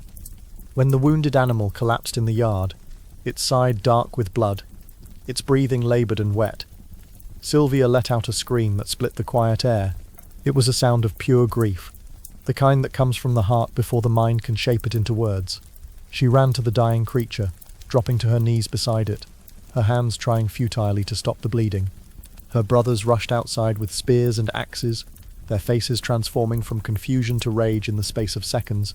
They were young men, strong from farm work, their hands used to tools that suddenly looked like weapons. They shouted, accusing, not listening, their words tumbling over each other. What have you done? That's Sylvia's deer. You killed him. You foreign bastards killed him. The Trojans tried to explain, their words stumbling over each other. It was an accident, we didn't know, we thought it was wild. But words were no longer welcome guests in Latium. Words had lost their power to bridge the gap between intention and consequence. Within minutes a crowd formed. Farmers who'd been working nearby fields, shepherds driving their flocks home, men with tools that suddenly looked like weapons. Hoes became clubs, pruning hooks became blades, staffs became spears. Someone shouted that the foreigners had attacked them without cause. Someone else shouted back that the Latins were threatening boys who'd made an honest mistake. And just like that, as easily as one spark catches dry grass, the first fight began. The clash was short, confused, and brutal in the way that violence is when it erupts from nowhere, without plan or purpose. No generals, no plans, just anger given form, fear translated into action. Rocks flew, blades flashed, shields splintered. Men who'd never killed before discovered they could, that the barrier between civilization and savagery was thinner than they'd imagined. Blood splashed onto soil that had only ever known plowshares, coating tools meant for harvest with the evidence of human mortality. Aeneas found himself in the middle of it. His bow useless at close range, his hands empty and shaking. One of his companions pulled him behind a stone wall as a thrown axe whistled past his head. The world had become noise and chaos, screaming, cursing, the wet sounds of impact, the smell of blood and fear sweat. When the dust settled and someone finally shouted loud enough to make others pause, a Latin lay dead beside the river. His name was Almo, a young farmer who'd been planning to marry in the spring. The axe wound in his chest was already dark. The blood stopped flowing. His eyes stared at nothing, reflecting clouds that drifted past without caring. Silence followed, broken only by the water's slow murmur and the ragged breathing of exhausted men. Everyone stared at the body, at the irrefutable evidence that something terrible and permanent had happened. You could take back words, you could apologize for insults, but you couldn't unkill a man. Aeneas stared down at his hands, the bow trembling slightly. He hadn't struck the killing blow that had been a Latin defending against a Trojan who'd only been defending himself, but he knew where the chain of causation began, with his arrow, with his pride, with his stupid need to prove something no one had asked him to prove. He was old enough to understand what had just happened, that once blood is spilled, it never entirely washes away. It soaks into the ground and poisons everything that grows there. It stains hands and hearts. It creates debts that must be paid, and grievances that must be answered. Soft tone. The survivors ran back to their villages, voices echoing across the hills. The Trojans have attacked us. They've killed one of our men. They've murdered Almo for no reason. They've defiled the land with innocent blood. Each telling added details that hadn't been there, removed context that complicated the narrative, transformed accident into atrocity. By nightfall, the story had doubled in size. The Trojans hadn't shot one stag, they'd massacred the entire herd. By dawn it had tripled. They hadn't killed one man, they'd slaughtered a dozen farmers in cold blood. And by the second evening it was no longer a rumour, it was a war, fully formed and demanding satisfaction. Truth, meanwhile, lay abandoned in the tall grass where the stag had fallen, too nuanced and complicated for anyone to care about anymore. In Ardea, Turnus stood before his assembled warriors, listening as the messengers spoke breathlessly of the fight, their words tumbling out in urgent, overlapping streams of outrage and grief. When they finished, he nodded slowly, his face carefully composed. Inside, his heart leaped. Finally, justification. Finally, a reason that even cautious men would accept. So, he said, his voice carrying across the assembled ranks, the foreigners have drawn first blood. They've killed our people. They've proven what I told you. They come not in peace, but to take what's ours. He paused, letting the words settle like stones, building his foundation. Then let the gods witness. We'll answer it in kind. We'll defend our land, our honour, and our dead. The crowd roared, eager for purpose, relieved to have clear direction after days of uncertainty. To them it was simple. They hadn't seen the arrow, or the stag, or the frightened boy, or the accident that cascaded into tragedy. They saw only the story, and the story was all they needed. Stories are always simpler than reality, which is why we prefer them. That night, fires burned across the hills like angry stars fallen to earth. The fields of Latium glowed faintly, as though lit from below by the anger of men, by the heat of righteous fury and justified revenge.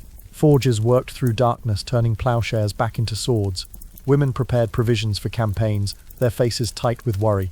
Children sensed the change and grew quiet, instinctively understanding that the safe world had ended. Aeneas watched the horizon from the walls of his camp, silent, the reflection of the distant flames flickering in his eyes like visions of futures he couldn't prevent. He didn't know who had struck first, not really, and it no longer mattered. The machinery of war had been set in motion, and once started, it developed its own terrible momentum.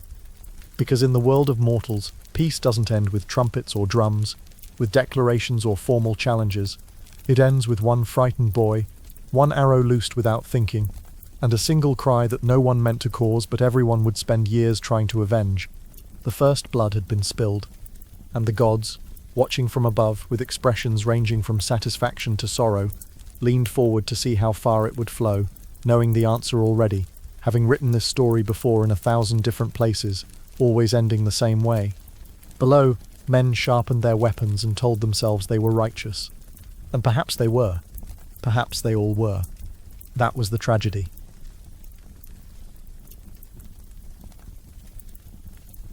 The morning after the first clash dawned strangely beautiful, as though nature itself hadn't received the message that everything had changed. The hills were bathed in gold, the air still and cool, carrying the scent of wild rosemary and pine. The olive trees glittered with dew, each leaf catching the early light like a tiny mirror. Birds sang their usual songs, unaware that the world beneath them had fractured. Farmers rose with the sun as they always had, reaching for tools before remembering that today might require different instruments. It was the kind of morning that should have belonged to peace, and perhaps that was why it felt so cruel. Beauty persisting in the face of human failure always feels like mockery. Word of the fight spread faster than wind through wheat, carried by runners and riders who'd left before dawn, their messages growing more urgent with each retelling. By midday, every market stall and vineyard from the Tiber to the mountains was humming with rumour. Merchants paused in their haggling to discuss what they'd heard. Shepherds on distant hillsides shouted the news to one another across valleys. Women at wells traded information along with water, their voices rising in concern and speculation. Some said the Trojans had ambushed farmers without provocation, slaughtering them for sport. Others swore the Latins had attacked first, driven by xenophobic rage against innocent refugees. A few suggested both sides were equally guilty, but these reasonable voices were quickly drowned out by those who preferred their narratives simpler and their villains clear. And by the time the stories reached the cities, the truth had already been drowned in shouting. Facts became casualties of the telling, nuance surrendered to emotion, and complexity collapsed into the kind of simple story that could fit on a banner or into a battle cry. The death of Olmo was transformed from tragic accident to calculated murder. The wounded stag became a sacred animal deliberately defiled. Every detail was sharpened, every motive darkened, until the story bore only the faintest resemblance to what had actually occurred in that field beside the river, in the palace of Latinus. The king sat motionless upon his chair while his court filled with noise that seemed to press against the walls like a physical force. Advisors argued, their voices overlapping in urgent contradiction. Generals pleaded for immediate action, their hands gesturing emphatically toward maps and imaginary battlefields. Priests invoked omens that contradicted one another. One had seen eagles flying east, surely a sign of favour for foreigners. Another insisted the eagles flew west, clearly indicating native victory. A third claimed the birds had actually been vultures, which meant everyone was doomed regardless. Each man spoke louder than the last, hoping that volume might pass for wisdom, that certainty of tone might compensate for uncertainty of knowledge. The hall was hot despite the morning cool, packed with bodies and urgency. The smell of sweat and anxiety mingled with incense from the household shrine. Servants pressed against the walls, trying to stay out of the way while not missing any crucial developments. Outside, a crowd had gathered, their murmuring audible through the open windows like the sound of distant surf. Latinus listened in silence, the weight of the gods pressing heavily upon him. His face showed nothing. Years of kingship had taught him to wear authority like armor, to hide doubt behind composure, but his hands gripped the arms of his chair tightly enough that his knuckles showed white and his jaw ached from the tension of keeping his mouth closed while foolish men said foolish things with impressive conviction. When the shouting reached its peak, when the generals had begun repeating themselves and the priests had started inventing new omens to support their original positions, he struck his staff upon the floor. The sound echoed like thunder in a small room. Enough. The word carried more weight than volume. The hall fell silent instantly, the way rooms do when real authority finally speaks. Even the crowd outside seemed to quiet, though they couldn't possibly have heard him. He rose, slowly but with authority, every movement deliberate. At his age, dignity required careful choreography. Stand too quickly and you looked panicked, too slowly and you looked feeble. He'd practiced the art of meaningful rising for decades. "My friends," he said, his voice filling the hall without strain, "you call for war as though it were a simple thing, as though it were justice with a sword instead of scales. But I have seen enough of men's wars. I remember the campaigns against the Sabines, the border conflicts with the Volsci. I remember fields that ran red, mothers who never stopped weeping, and victories that felt indistinguishable from defeat. This land has been blessed with peace for generations. If we break that blessing now, the gods may never restore it. Peace, once shattered, is like fine glass. You can gather the pieces, but you cannot make them whole again. The generals exchanged uneasy glances. This was not the speech they'd wanted. They'd come expecting authorization, permission to transform their eagerness into action. Instead, they were getting philosophy. Then one young, ambitious, and entirely convinced of his own courage, in a way that only those who've never truly fought can be stepped forward. His name was Messapos, and he'd distinguished himself in minor skirmishes against bandits. He had the bearing of someone who believed his moment had arrived. And if we do nothing, my king, what will they take next? His voice carried the practiced cadence of someone who'd rehearsed this argument. Today it's one of our farmers, killed by foreign arrows. Tomorrow it's our fields, claimed by foreign ploughs. The day after, it's our city, ruled by foreign laws. And finally, he paused for dramatic effect. It's your daughter, married to a foreign prince, bearing foreign children, who will never truly belong to Latium. What will they take next? Everything, unless we stop them now. That last word, daughter, rippled through the room like lightning through storm clouds. It was the argument no one had quite dared to speak aloud until now, the emotional weapon that transformed abstract policy into personal stakes. Latinius closed his eyes.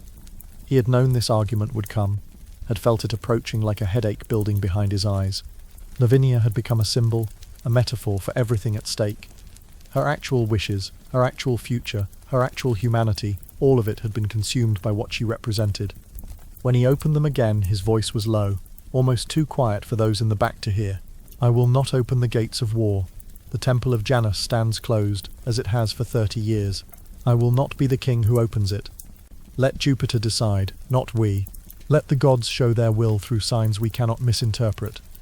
But outside the palace, Jupiter's opinion was already being interpreted by men with swords, and men with swords, throughout history, have shown a remarkable consistency in determining that Jupiter agrees with them. Turnus, hearing through messengers that the king hesitated, that Latinus clung to peace even as peace crumbled around him, took matters into his own hands with the decisive certainty that comes from never having experienced genuine doubt. He called the tribes of Latium to his banner, the Volsci from the mountains, fierce hillmen who measured wealth in cattle and honor in scars, the Oronchi from the coast, sailors and traders who could fight as well as they could haggle, the mountain bands who carried axes instead of shields and considered armor an insult to their courage. He sent riders to every allied kingdom, every oath-bound chief, every ambitious lord who might see opportunity in chaos. From the forests came hunters who could track a deer for 3 days without rest, and shoot an arrow through a keyhole at 100 paces. From the plains came horsemen whose children learned to ride before they learned to walk. From every village came men who'd spent their lives with more pride than patience, who'd been waiting for something worth fighting for, or at least something worth fighting about. They gathered in the fields beyond Ardea, their tents spreading like a sea of rough canvas and flickering torchlight. The camp grew hour by hour, swelling as word spread, and warriors arrived in groups of dozens, then hundreds. Blacksmiths set up forges that glowed through the night. Cattle were driven in to feed the growing army. The sound of hammering, of men shouting orders, of thousands of conversations happening simultaneously, created a constant roar like surf against rocks. To the farmers who watched from afar, standing in their doorways or climbing hills to get a better view, it must have looked like the land itself had sprouted an army overnight, like the earth had opened and disgorged all the violence it had been storing during years of peace, releasing it in one terrible bloom. Turnus rode before them on a white horse, a magnificent animal that had been a gift from a grateful king after Turnus had defended his borders from raiders. His armor bright as flame, polished until it threw back the sunlight in blinding flashes. His crimson cloak snapped in the breeze like a banner, his voice steady and proud, trained from youth to carry across battlefields and council chambers alike. "Men of Latium," he cried, and the vast assembly fell silent to hear him. "Too long have we watched foreigners take what is ours. They arrive on our shores with nothing, and we offer them everything: food, land, friendship. And how do they repay our generosity? With blood, with the murder of our farmers, with claims that the gods themselves commanded them to take our future from us." He paused, letting the anger build. He was good at this, channeling collective emotion, shaping it, directing it where he needed it to go. They speak of destiny, I speak of home. They claim the gods sent them, I say the gods do not speak through thieves. They wave prophecies like weapons, I wave the memory of our dead. Ulmo, who should be planning his wedding, the sacred stag of Tyrrhus, raised from a fawn. These are not abstractions, these are not political calculations. These are our people, our land, our blood. The crowd roared, thousands of voices becoming one voice, individual rage merging into something larger and more dangerous. He raised his spear toward the sky, the gesture both threat and prayer. If it is war they want, let them have it. The Retelling stand for Latium. We stand for our homes, our families, our gods. Let destiny come and break itself against our shields. It was stirring, passionate, and utterly doomed to end in exactly the way such speeches always end, with graves and widows, and the kind of victories that taste like ashes. But in that moment, under the blazing sun, even the gods might have paused to admire his certainty. There was something magnificent about his wrongness, something tragic about watching a man charge toward disaster with such beautiful conviction. Meanwhile, in the Trojan camp, where the mood was considerably less triumphant, Aeneas watched the smoke rising from distant hills. He stood on the earthwork rampart they'd constructed, his hands resting on the wooden palisade. The wood was still fresh, still smelling of sap and forests. It felt inadequate, a temporary barrier against something that was beginning to feel permanent. He could hear the faint echo of horns, too rhythmic, too deliberate to be anything but preparation. The sound of an army organizing itself, practicing its formations, preparing to transform individual men into a single instrument of violence. He'd heard that sound before, in the days before Troy fell, and it made something cold settle in his stomach. Around him, his men worked quietly, sharpening blades with long, methodical strokes, checking armor straps for wear, oiling hinges and buckles, saying little. The veterans knew what was coming. The younger men pretended they did. The camp had that peculiar quiet that comes before battle, when everyone is processing their own fear in their own way, and talking about it would only make it more real. Aeneas turned to his friend Achates, who stood beside him looking at the same distant smoke, with the same expression of weary resignation. "So much for peace," Aeneas said softly. Achates gave a small, bitter smile, the kind that had almost no humour in it. "It lasted longer than most, my friend. Almost a week. That's practically a record for us. Remember Carthage? We were there 7 years and still managed to leave with everyone angry at us. At least in Carthage they threw a goodbye party first. Here they're skipping straight to the stabbing." They shared a weary laugh, the kind born from exhaustion rather than amusement. The dark humour of men who'd seen too much to be surprised by human capacity for violence. Around them, other men made their own grim jokes, found their own ways of processing the approaching storm.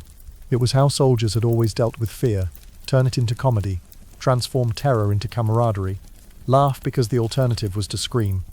That night, when the camp had settled into an uneasy rest, Aeneas stood beside the river, staring into its dark current. The Tiber moved silently here, its surface reflecting the stars like a second sky inverted below the first. The water smelled of earth and growing things, of life continuing regardless of human drama.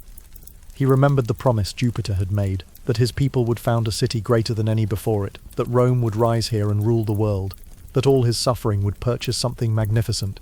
He wondered, not for the first time, whether the gods had ever tried doing that without killing half of Italy first, whether destiny always required so much blood, or if the gods were just bad at planning. He knelt, cupping water in his hands. It was cold, startlingly cold, as though it came from some deep place where summer never reached.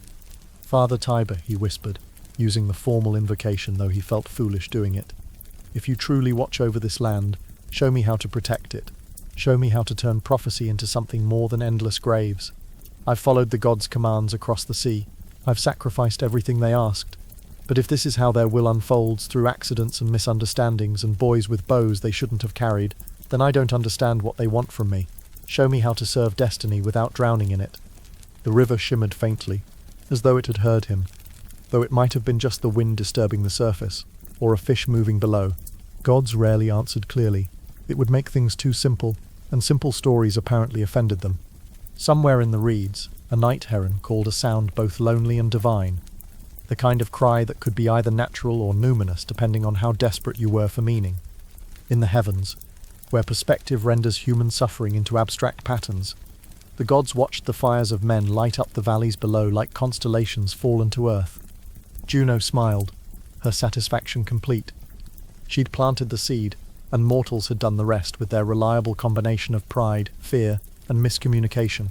They were so easy to manipulate, so eager to believe the worst of each other. Venus sighed, her heart aching for her son standing beside that river, bearing burdens no mortal should have to carry. She wanted to intervene, to smooth his path, but Jupiter had been clear. Destiny must unfold as written, and interference would only make things worse. And Jupiter, silent as stone, weighed the threads of fate that now crossed in the land of Italy. He saw what was coming, had always seen it, but even the king of gods could not prevent what must be. Free will and fate danced their eternal dance, and both partners insisted on leading. For in the calm of that night, as men sharpened spears and whispered prayers and tried to convince themselves they were ready for what morning would bring, the great machinery of destiny began to turn. Gears meshed, wheels rolled, and the mechanism that had been set in motion years ago when Troy fell continued its inexorable progress toward conclusion. The peace of Latium was gone, dissolved like morning mist under the sun, and the world was moving toward its next chapter, one written not in ink, but in fire and blood, in courage and cowardice, in love and hate, in all the contradictory passions that make mortals so frustrating and so fascinating to watch. The gods settled in to observe. After all, they had nothing but time. That night, the wind changed. It came whispering from the north, cool and fragrant, carrying the scent of cypress and the distant salt of the sea.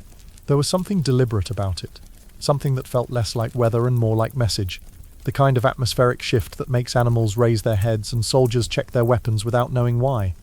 Aeneas sat awake long after the camp had gone quiet. The men slept in neat rows beneath the stars, their shields stacked against the earthwork walls, their swords within reach even in sleep.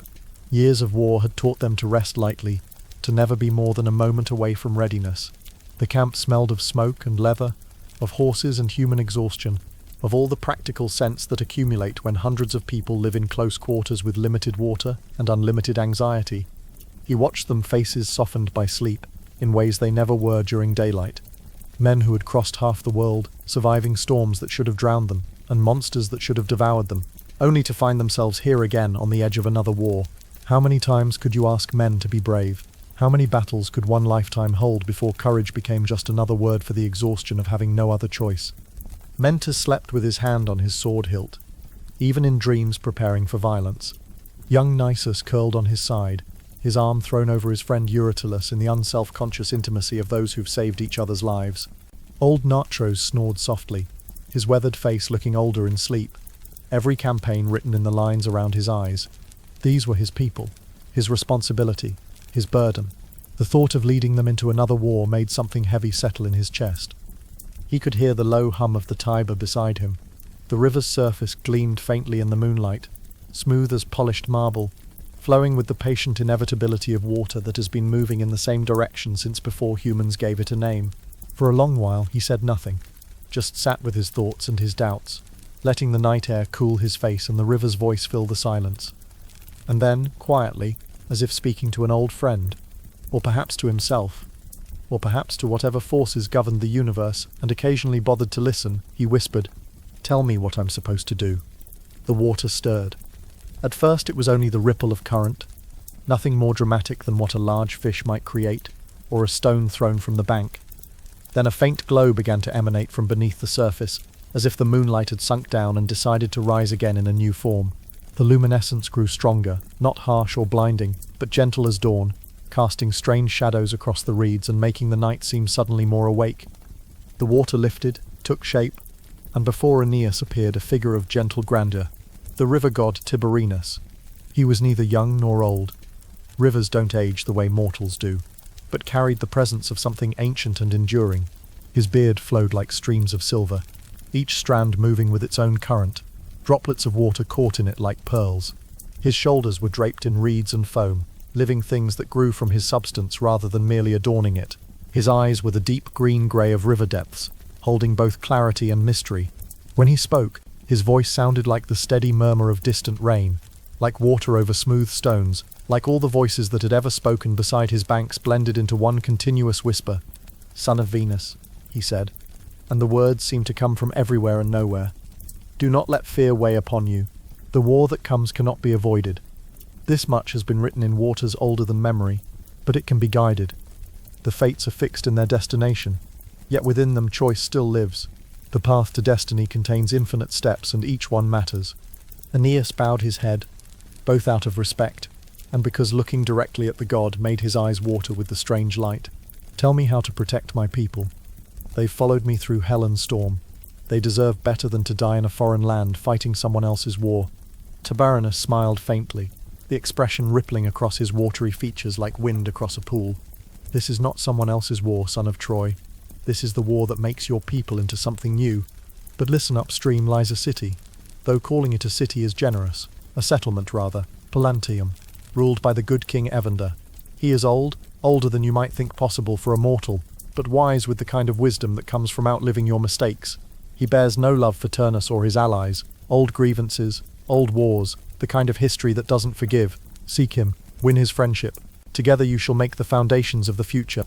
He paused, the water lapping softly around his words, creating small percussion to accompany his speech.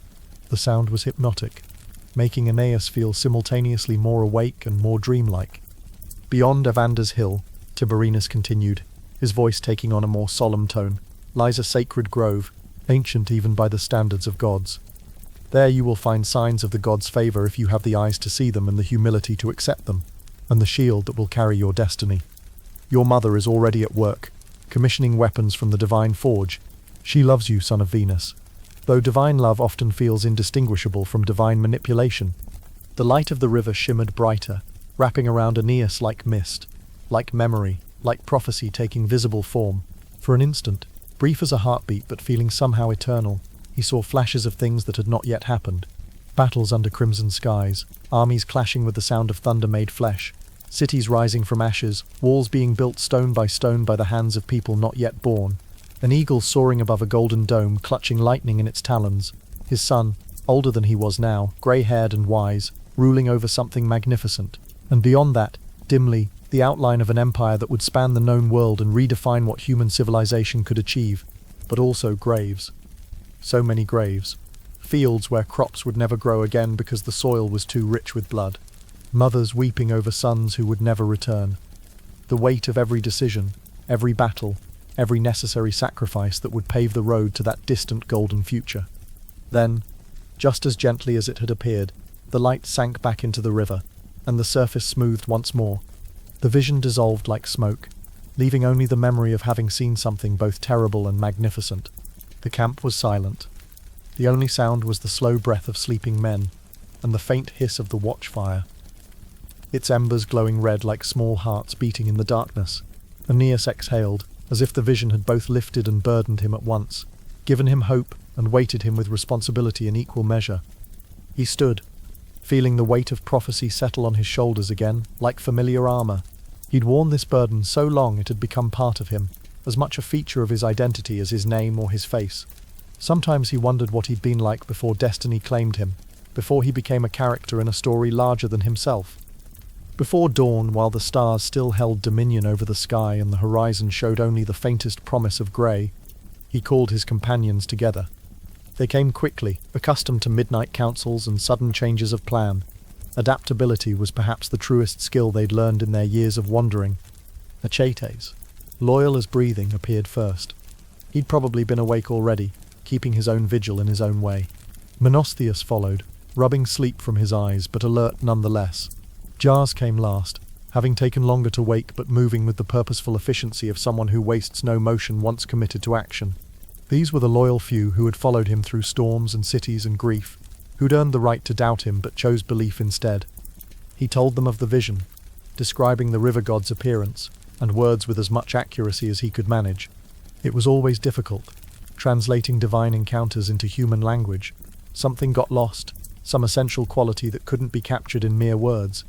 Some listened in reverence, their faces showing the kind of awe that comes from having one's faith confirmed. Others in weary resignation, their expressions suggesting they'd heard enough prophecies to last several lifetimes. They had learned long ago that when the gods sent instructions, arguing was a waste of energy. Divine commands weren't suggestions open to committee review. You could comply or you could suffer, and suffering rarely changed the outcome. Palantium, Menestheus said thoughtfully. I've heard of it, barely a village, really. Arcadians, if memory serves. They've been here longer than anyone, or so they claim. If this Evander can provide even 100 men, it would help. And if he can't? Gyas asked. Always the practical one. Then we go to war with what we have. Aeneas replied, as we always do. But the god spoke truth, we need allies.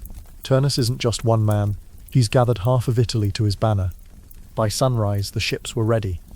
The men worked with quiet efficiency, loading supplies and checking the rigging, their movements practiced from years of sudden departures and hasty relocations. The oars dipped into the quiet river, sending ripples across the golden reflection of the hills. The sound was rhythmic, almost musical. Splash and pull, splash and pull. The percussion of human effort against water's resistance.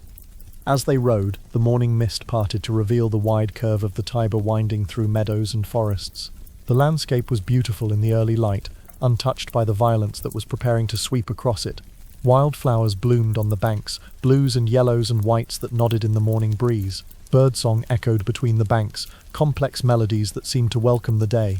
The sound of the oars blended with the river's voice until it felt almost like a hymn, a prayer offered to the morning, a hope that beauty might somehow prove stronger than violence.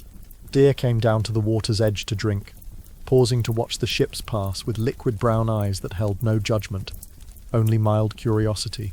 A family of otters played in the shallows, diving and surfacing in patterns that suggested joy existed independent of human drama.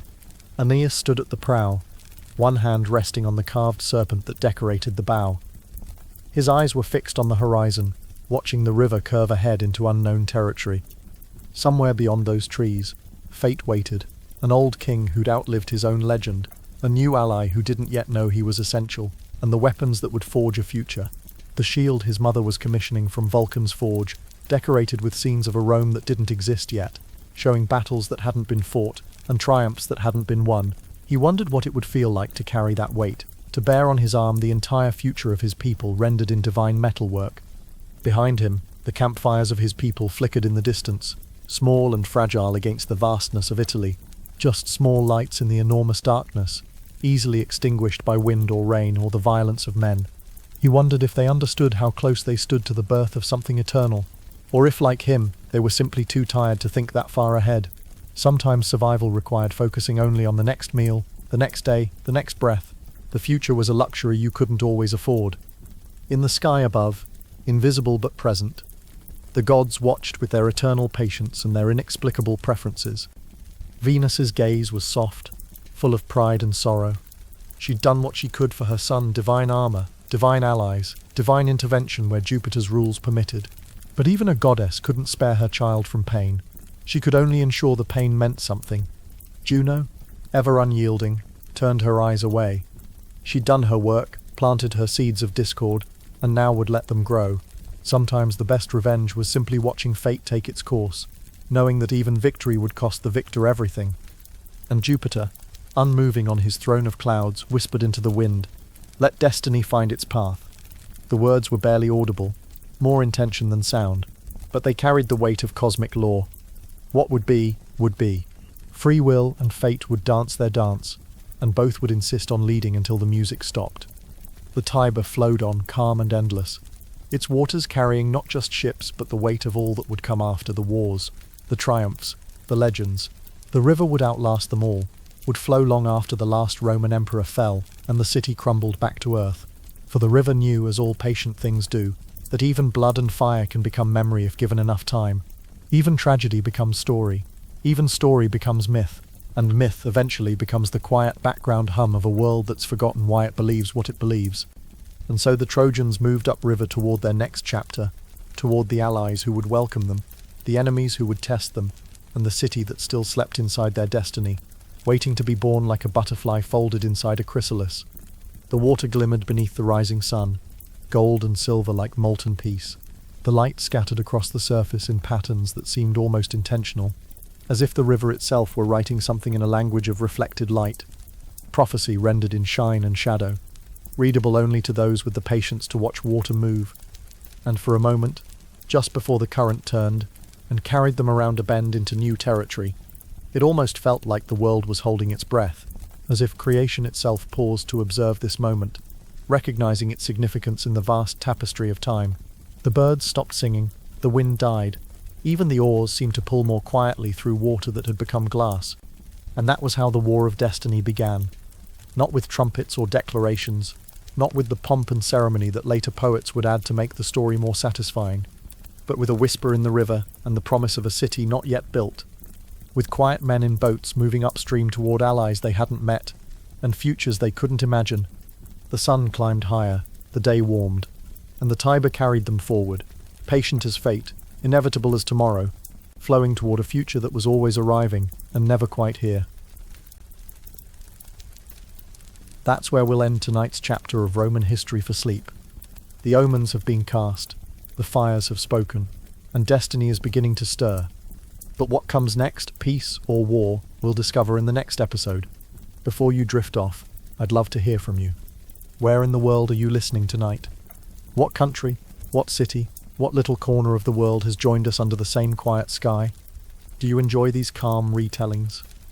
The slow rhythm, the rain, the history told as a bedtime story. If you do, please take a moment to like this video, subscribe to the channel, and let me know in the comments what you think of the journey so far. Your feedback helps me shape future episodes and keeps this series growing, one peaceful night at a time. Thank you for spending this evening in ancient Latium. Until next time, may your dreams be gentle, your sleep deep, and may the gods old and new watch kindly over your rest. Good night.